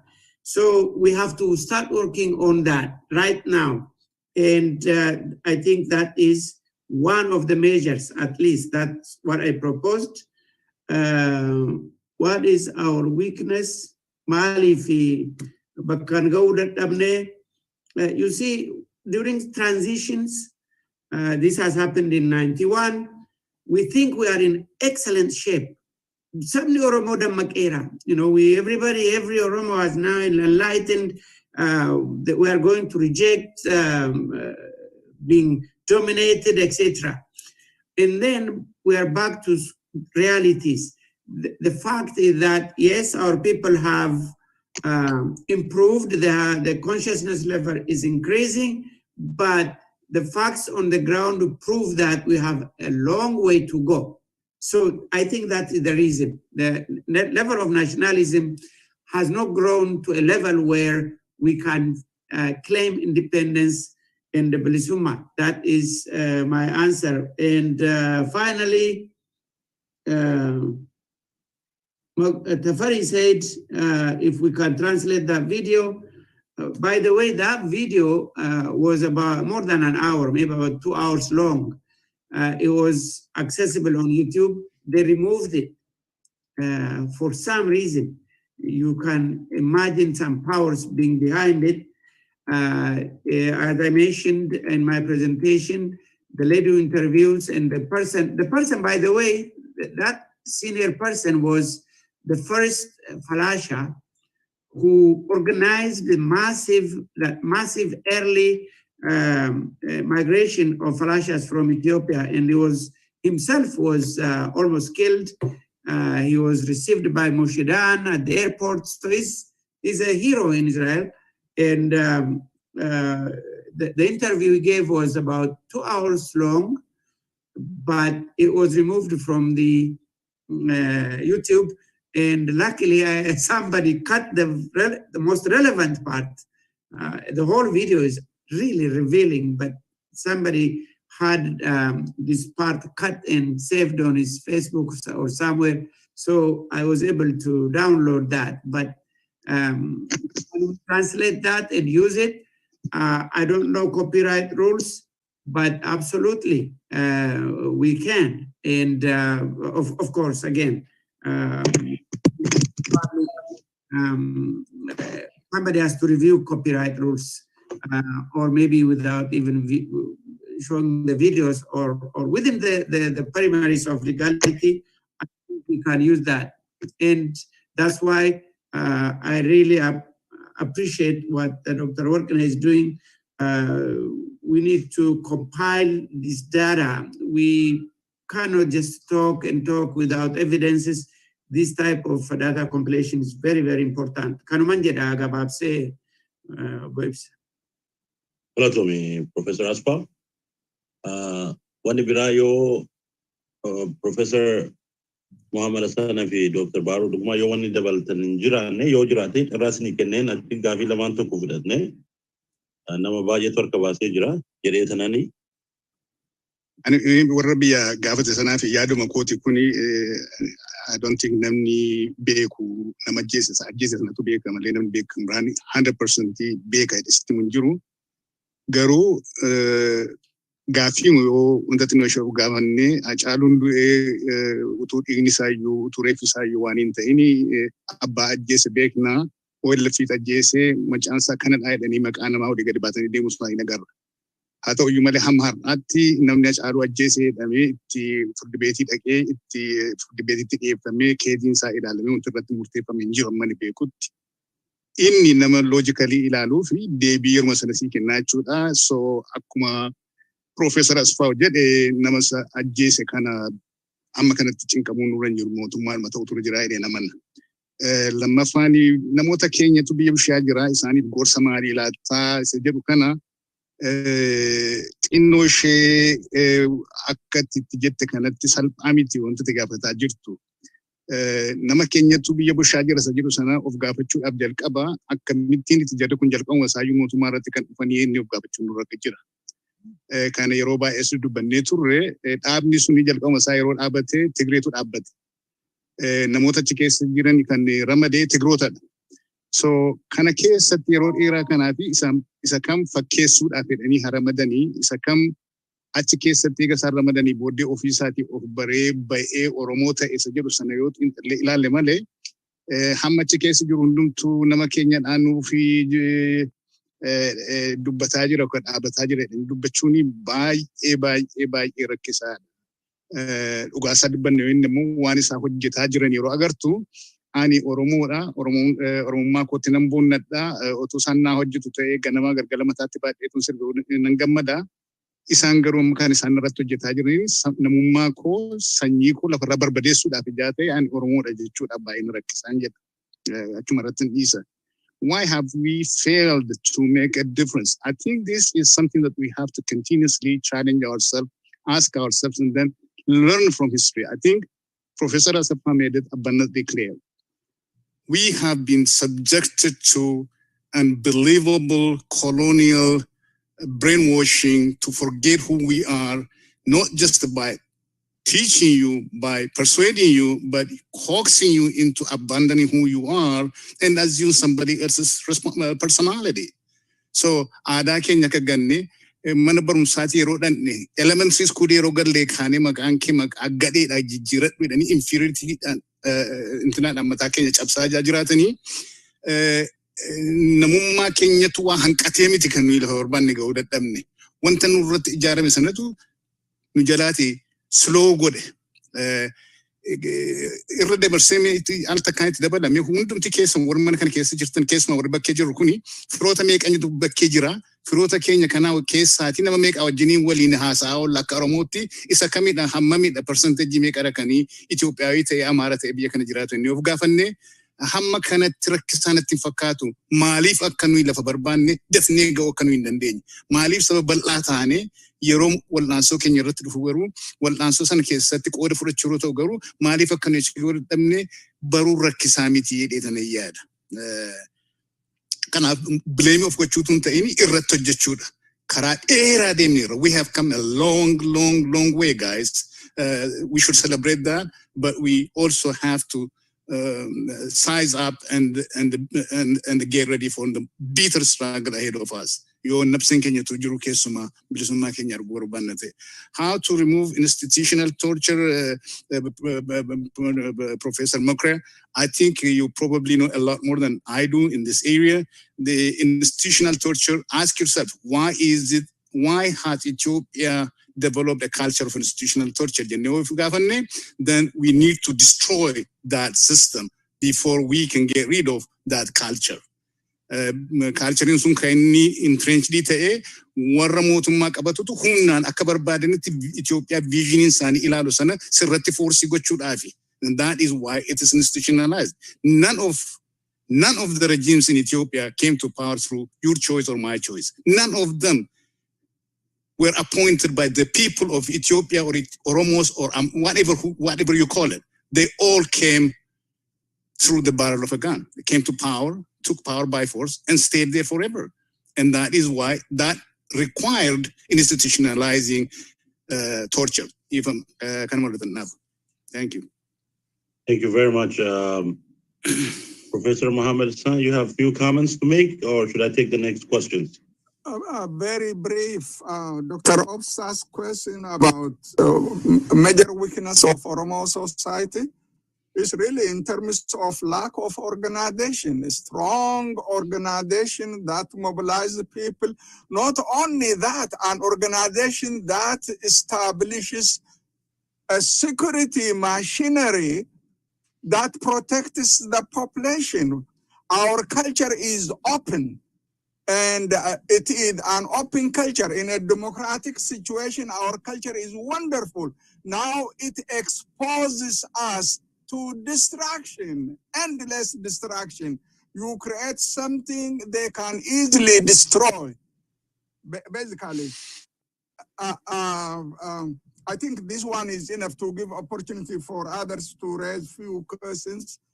Okay. Unless and until we overcome this organizational weakness, there will be always problems ahead of us. Thank you. Okay, thank you very much. Let me take 3 people. The following people, please unmute yourself, get ready for a question. And then I know we're running out of time. If we have a little bit of time at the end, I would like Professor Asfaw to address some few things in English so the international audience could understand. The next person I would like to take is the Gayai Abu Mohammed Ranu Biwakene. So I'll start with Abu Zagay, and then Abu Mohammed, and then Brahanu Wakene, I believe. Please make your question direct. If you have a specific question for panels, ask them. Make it a concrete question so everybody can get benefit out of this. Okay, me? Yes. Well, actually, my question is to all participants. Okay. Those on this forum and Oromo activists out there. It is obvious that the Oromo people's consciousness have never reached the level it is today. And when I say this, trust me, I spent most of my life in it. And I know where we were, and I know where we are now. But there is one reality none of you have addressed. Right now, painfully, there is a void on a leadership. Direction in Hindu. Kan har'atti nu gaggeessu barbaanna. When are we going to deal with it? This is not an issue of supporting this or supporting that. This is an issue of if we really want to get somewhere, we have to have an organization. We have to have a leadership. Faca'aadhaa jirra. Hundumaaf hin jedhe kana gaafin kiyya kanuma. So your question is primarily is about leadership, lack of leadership is the main issue right now, right? Yes, sir. Okay, please, the panelists think about that. That seems to be a very central theme a lot of Oromo people ask. We'll move on to Mohammed. Galatoma afaan Oromootiin maaniin gaafadha. Warri qopheessitanii dhiyeessitan hundinuu waan gaarii nu dhiyeessitanii hedduu barnoota guddaa irraa fudhanne.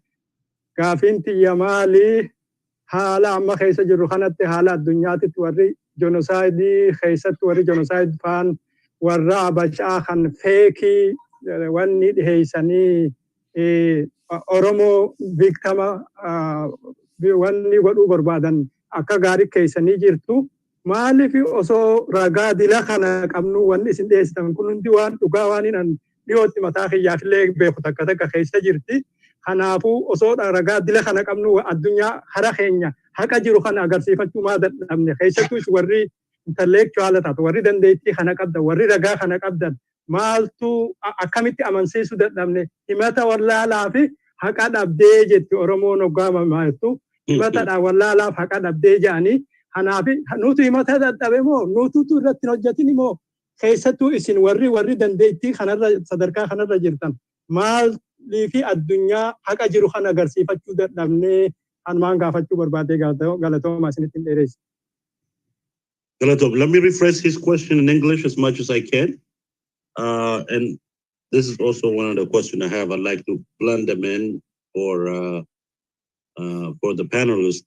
I think it's very important. I believe there is a trend now to use genocide for political purposes. And the main objective of this conference is to focus on that as well. The gentleman's question is that, we have all these evidences on the ground. Actually, genocide is being committed on Oromo public and other nationalities. Why have we not brought this to the attention of the media and the international community? Instead, the victims, people who are genocide is being committed on, are being accused as committing genocide. So please keep that in mind. The last question is Branu, Obo Branu. Thank you, absolutely. I like everything what is there. And thank you for all the panel. They bring it up in addition to know everybody awareness and what we have in a long time being on this kind of situation. And I'm absolutely, it is kind of thing is make me question myself. We always ask about we don't have, we have. What we have it there. But we don't approach and the lack we have. Is it the lack of ability to assume like we have in our hand, or we going to bring from the sky somebody who's going to liberate us and bring it our organization? Guys, Oromo, we have a strong, very well organized community system and also a leadership who is in prison. All the prison guys, then we look and we're gonna make another leader or another what the guardian, somebody who come make to liberate. No. The way I looked at that, this is a question of everybody. When we have organization, we think in another organization. Which one we gonna make another? When we have also a media, we look for another media. We must have to maintain what we have in our hand. Let's work, bring the mind, strong together.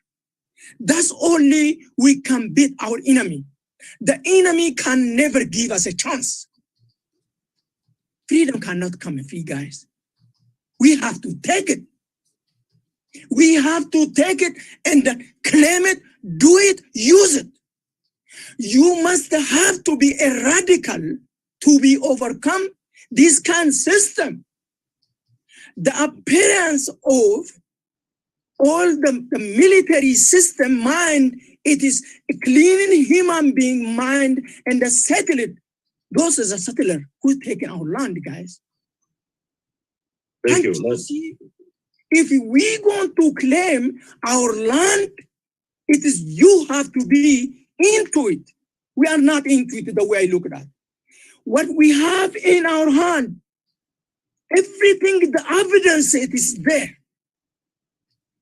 We must have to make a wobble, work hard, and us also make our mind strong together in a camp together, guys. Look, the guy sitting in a back home, he said Oromo is leading. No. That's an Oromo. The guy who leading in this moment. I think. Okay, I'm sorry. Okay. Well, I'm really sorry about it, but I just I want to make. I like your passion. I like your passion. I'm sorry, Mr. Moderator, please. I just want you to inform everybody the purpose of this meeting. We are here basically to respond to the bogus allegation about what do you call genocide. So I appreciate, I personally understand, and I'm in that same feeling or position about the leadership, blah, blah, blah. But this is not the forum at which we came together to discuss about Oromo leadership. Thank you. So let's keep certain things out of this room. This room should focus only who is the perpetrator of genocide in Abyssinia, in Ethiopia, and why are we wrongly accused? Why they're labeling us as the ones who are committing genocide? That is the essence of this meeting, and let's focus on that. Thank you. Okay, thank you very much. Thank you very much. I think we have taken all the questions we can handle at this point. As I hope at the end, Dr. Bahiru Duguma will reiterate the purpose of this conference, and that is, as he said, the recent use of genocide for political purposes and to defame the Oromo movement and the Oromo people and to make them defame them on an international level that they're committing genocide when in fact genocide is being committed on other nation and nationalities.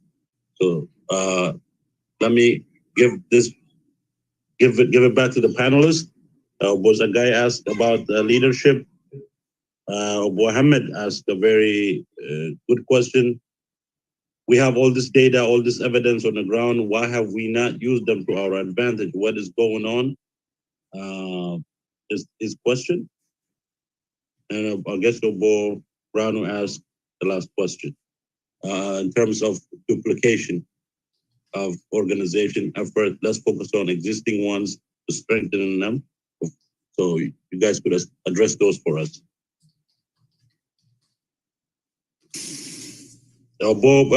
Professor Mohammed Hassan, let me give you the first chance since you didn't get to speak and then earlier, and then Professor Asfaw will take next. Oh, thank you. You know, in the world of real politics, it's only the strength that counts. The world will listen to us if we show military capacity. Even people who want to dominate us, who want to destroy what we have, will respect us the moment we have strong military muscle, which is absolutely a must. we have to develop that military muscle. Without that, our people will never be respected in that country. The past will be our future, basically. And this time they want to physically liquidate the Oromo elites, basically to make the Oromo voiceless in every aspect. So we have to focus on the military strength. Secondly, our enemies really want, they know what they want. They want to rule Ethiopia. They want to transform the Oromo into subjects, period. And it is in our best interest to really do everything to develop the military muscle. Let me stop on this.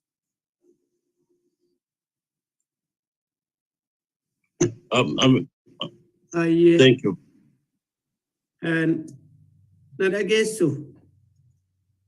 Yeah, we hear you, Professor Asfaw. Okay. The first question about Sagay Natifakata, leadership void in Jira Jede, leadership void Gunigafakatu, Karala Makati. Toko void leadership Jerusanaf, recognition it Abu Lefakatu and this. We have to be careful. In the Lamafa, leadership in Korea, Manuti Barban no generate should have later. But I don't buy the void. Void it mal to Mali in Jiro, Mali Daudipsa leaderimity. You may don't have to take it. And leader Kadaudim Futus in the Chandu. Mararan leaderimity. Mararas Futus Chandu. But the caliber of Colonel Camacho, have you ever heard to that guy? Humble, personal imbeka. Not part of a leadership, any leadership. Birong Kabu is just an ordinary OLF member, and yet such a leader. Otherwise, Mark Abanid, Watoko Malesine. Where is Benya? The young leader, Maraid Ajira, with hundreds of thousands of followers. My friend, where is Jawar? Are you saying Jawar is not a leader? We can criticize, do whatever you want. But he has the largest follower, Facebook follower, probably in Africa. So he's not a leader? What vacuum? Who is Abdi Ragassa? Makuno Wagatoko Olidan. Because he's a leader. He's not guilty of anything else. Waridur, Al-Maram Gabadafa, Mahmoud Zafarwa, Dr. Defensa, they didn't do any crime. They were killed. That's why we had a vacuum or a void. But now, by the way, Namni Jagnuma Bakala Garban Argine, Kapso Romon Argine. That guy old. Wayane or Abate Fund Kusatebeka, Wamatasa Kesajiru, Kusatebeka. How can we say there is a void in leadership? That is why I don't buy the void. Professor Asfaw, I think I could be wrong, but what he's saying is indeed there are leaders, but these leaders, some of them are in prison, some of them are not able to serve the leadership role because of the current situation in the country. And he's saying at this point in time, there is a void when we should be acting at the greater intensity. We're not acting because there is no. Sorry if I misunderstood you. Yeah. That doesn't make it a void. There is terminology wise. Our leaders are being packed into prisons. That doesn't make it.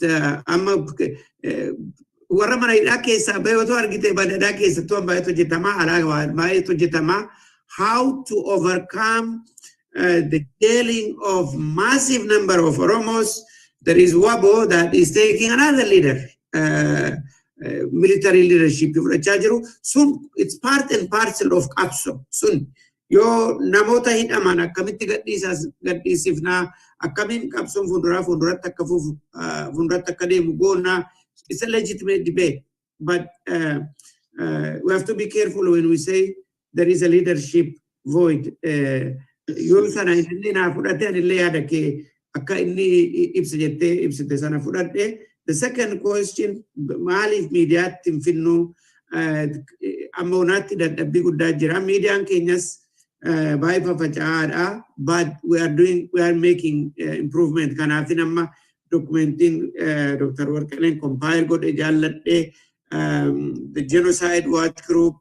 Namni kophaadha, we have to help these groups.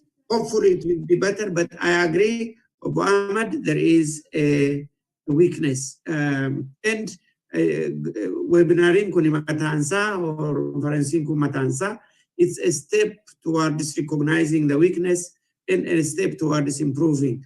So, any commenting can afford that there is a weakness. We have to improve, and hopefully we will work on it. Galatoma. Thank you, Professor Asfaw. Okay, just to my feet, I don't feel comfortable discussing about this leadership issue. Wani kuni walti qabni kun waa'ee isaa dubbachuudhaaf miti garuu lafa guyyaan jiru lafa guyyaan hin jirre galgalli hin jiru lafa adiin hin jirre gurraachi hin jiru wanta tokko kanan kana jedhuuf maaliifi wanta tokko yeroo rakkina keenya baruudhaaf jennu relative yoo ilaalle malee stand alone qabnee ilaallee deebii argachuuf nu rakkisa.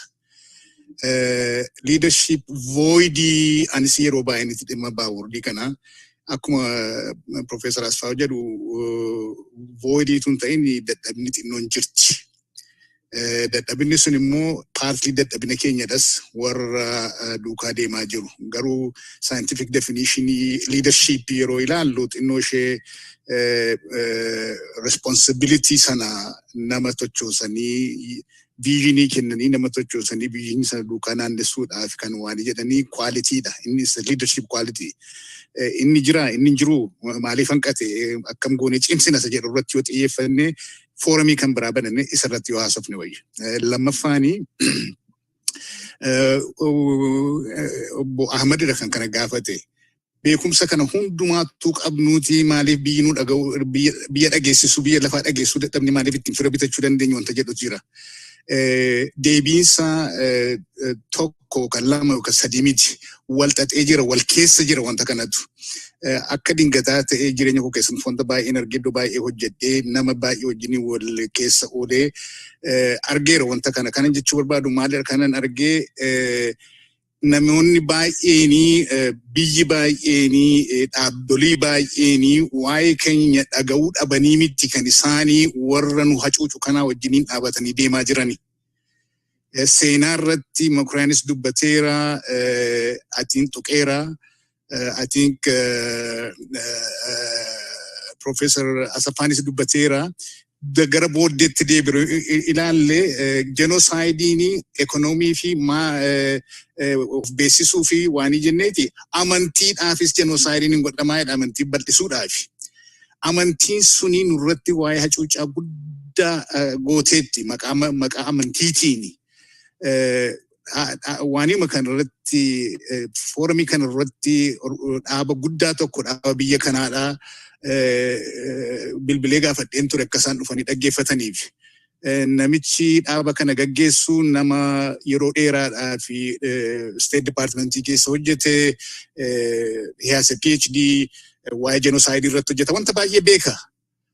Nama akkasii yoo waan fedhe ta'e kan irraa expectii gootu waa barachuu fedhii qaba. Hammuma fedhe yoo wanta inni jedhu wajjiniin wal duukaa hin deemu yoo ta'e wanta haaraa tokko yoo argate dhaqeeraa dhaga'uu barbaadettee yaadda. Namicha kana waamee kottuuti dhaggeeffadhu jennaan lakki dhaga'eera waamicha keessanis kana anisa kan keessanis karaa nama tokko fuudheessu duwwaadha maalidha kanaaf hin dhufu wedhe.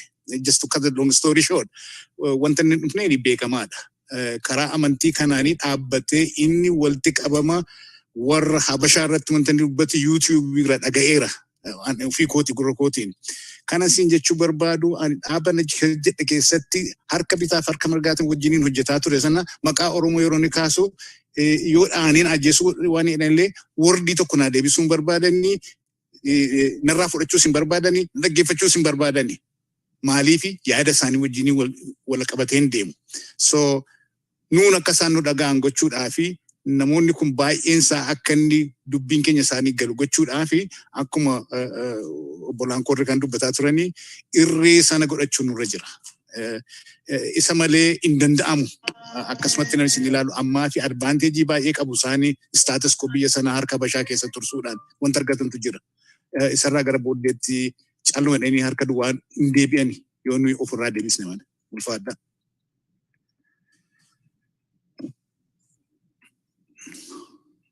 Siteni Karako. Dr. Ebissa, you're on. Thank you. I'm not sure how we're doing in time, but I think that was a wonderful conversation. I know a lot of people raised their hand. We couldn't get them. We apologize, but if there's more time, we can take, but it's up to the timekeeper, Obo Jamal. Okay, we are done with this. Dr. Bahiru Fudoti, Bakalano Affair. Exactly. As yeroon kun sa'a tokko irra dabarreerra kanaafi obbo Baqqalaadha kan vote of thanks kenne akka nu cufu waan innerra otun dubbiin baay'isanii isa gaafadha. Eega inni nu cufe officially nu cufe booddee abbaan barbaadan teessanii deebisuus gaafachuu barbaadanii manni dhowwama natti fakkaatu even though obbo Jamaaleedha kan isa murteessu. Over to you, Dr. Bekele. Galatoma. Thank you, Dr. Bahiru. Appreciate it. I would like to be brief. I know I stand between some of you on the lunch in some areas and between your bedtime in other areas, so I'll try to be brief. And first of all, on behalf of Oromo scholars and professionals, Oromia Global Forum, Oromo Studies Association, and the Horn of Africa Genocide Watch, I would like to thank all of you for attending this very important conference yesterday as well as today. I'm sure you are satisfied and you have learned something that is valuable to you as an Oromo. Okay, I'm gonna switch off the lights, Antole, yeah? Can you please mute yourself or... Couldn't identify the person. All right, I'll get started. I would also like to thank our esteemed professors and the scholars for the wonderful and invaluable, highly informative presentations, and for truly helping us sort out facts from fiction. What has been said in that part of the world for many years, for many decades actually, was nothing but the fiction. And using our own information, our own data, empirical data, not hearsay, you have enabled us to refute those fictions. And I thank you so much. And a special shout out to the organizers and the moderators for really planning, coordinating, and leading this successful conference. I hope this will continue into the future. Oh, I'm sorry, Doctor. You mute yourself, Doctor. Please unmute yourself. I don't know. I think somebody else muted me. That's right. Mistakenly. All right, I'll go back, and I don't know where I got muted. But I would like to say, I would like to thank our esteemed professors and the scholars for the invaluable and the highly informative presentation, and enabling us to sort out facts from fiction. And I was saying that in that part of the world, what we've been learning since childhood really was a fiction.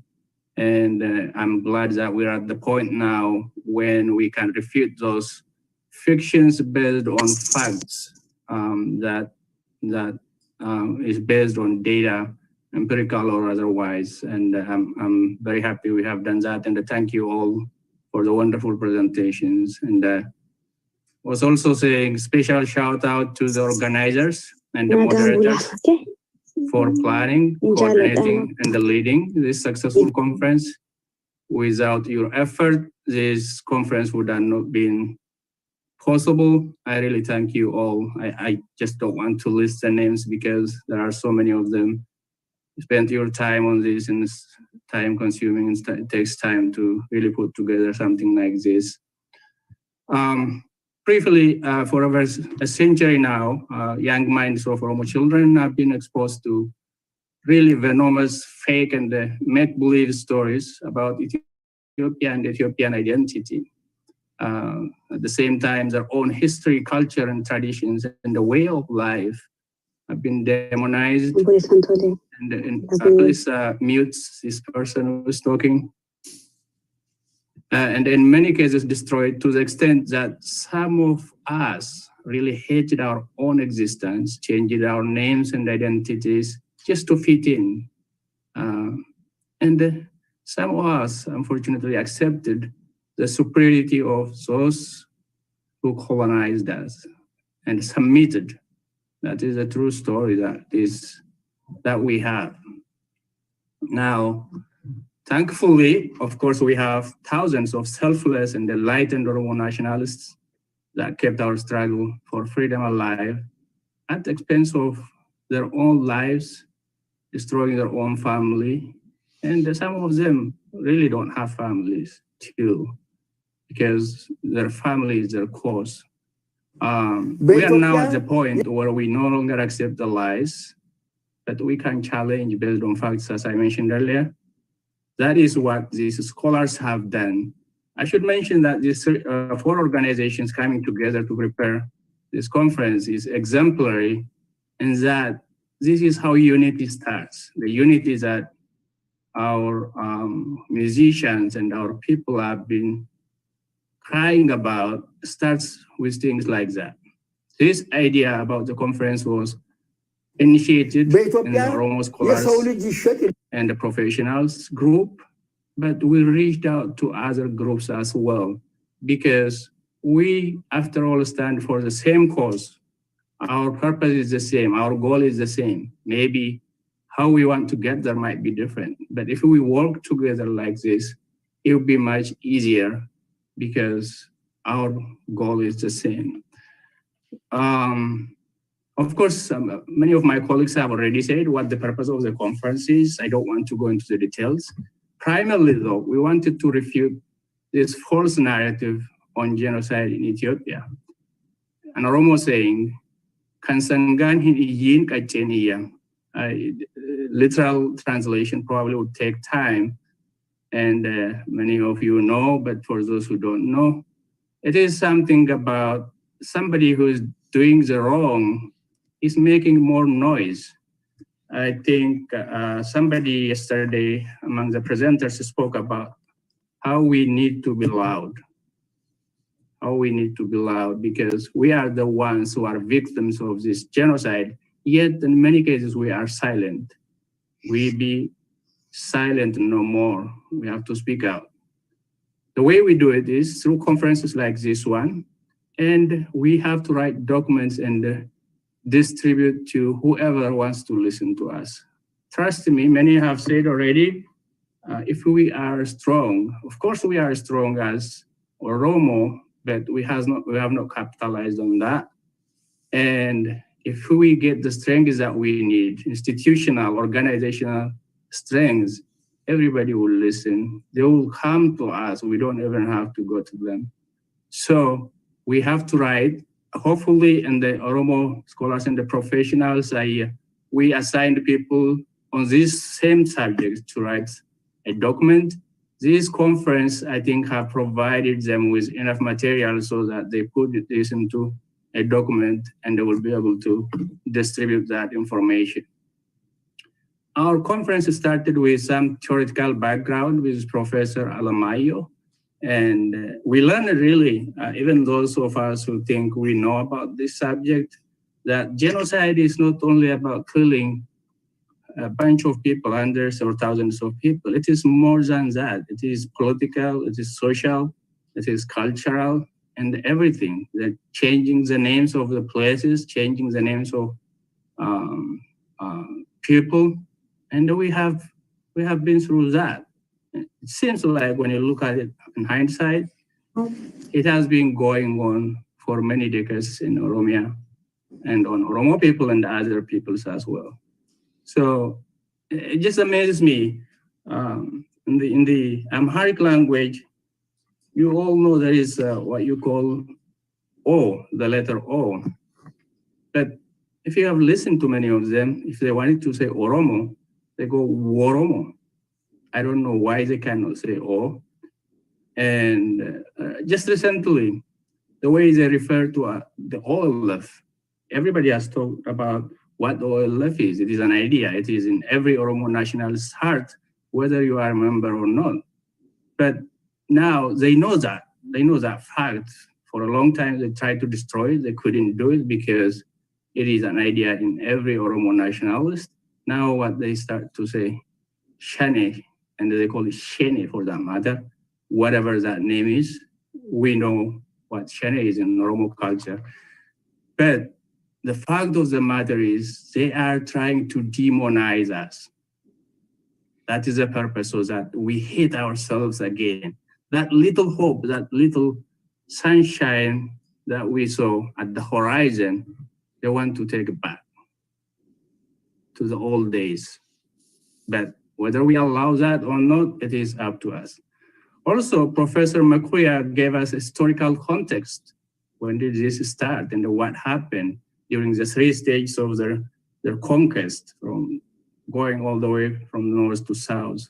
How many of the populations, including the Oromo, were reduced by more than 50%, 97% in one case? Imagine that, 97% of your population reduced.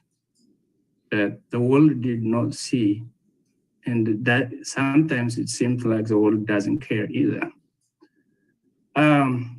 Professor Duguma informed us writing of history, the history of that country, the one that we were forced to learn in in universities. Where is Leila? She's coming? Okay. I don't know if this is intentional, but please turn yourself mute. The writing of the history that we learned, but one thing I clearly remember, I am not a social scientist. I don't really follow history that much, but we were forced to learn anyway. The fact that they were teaching in schools that says Oromos came from the sea by a certain Daptara.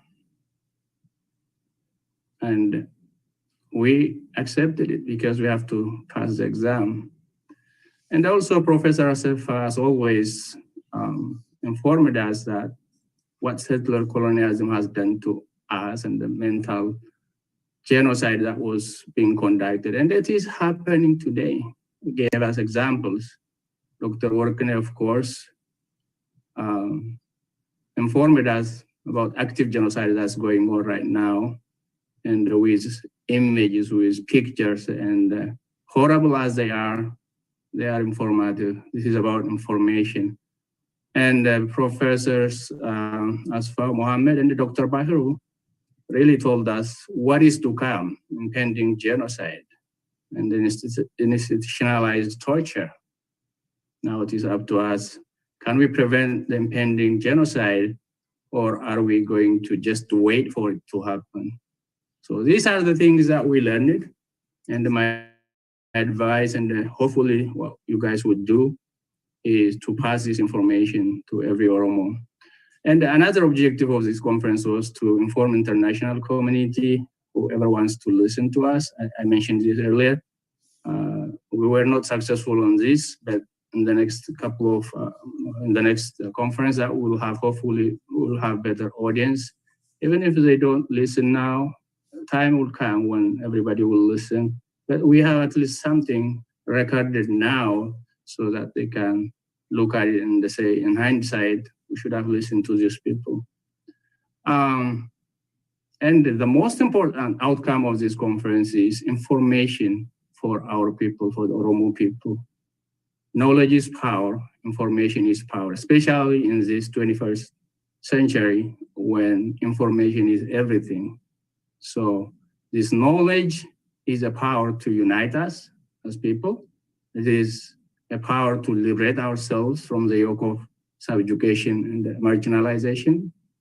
And it is a power to pursue happiness in our lives and pass it on to our children.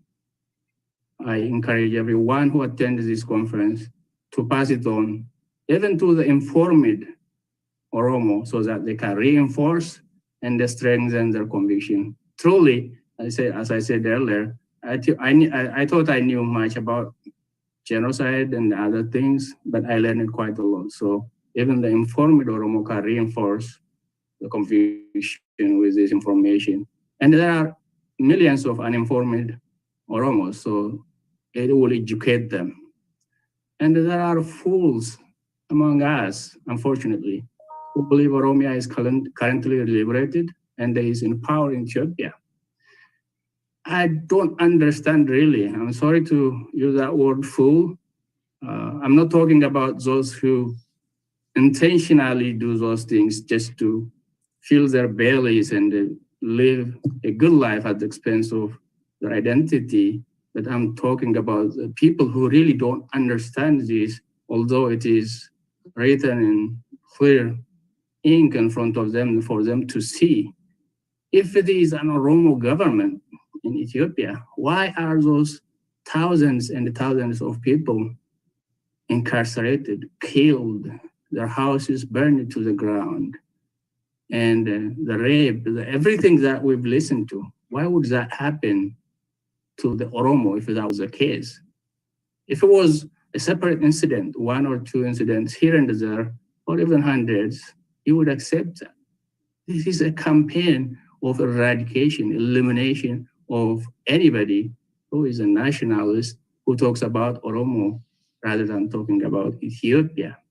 The Ethiopia that gave us all these troubles, unless we praise that, we don't belong there. So where is it? Where is it when the government goes to a foreign country and declares the elimination of the oil?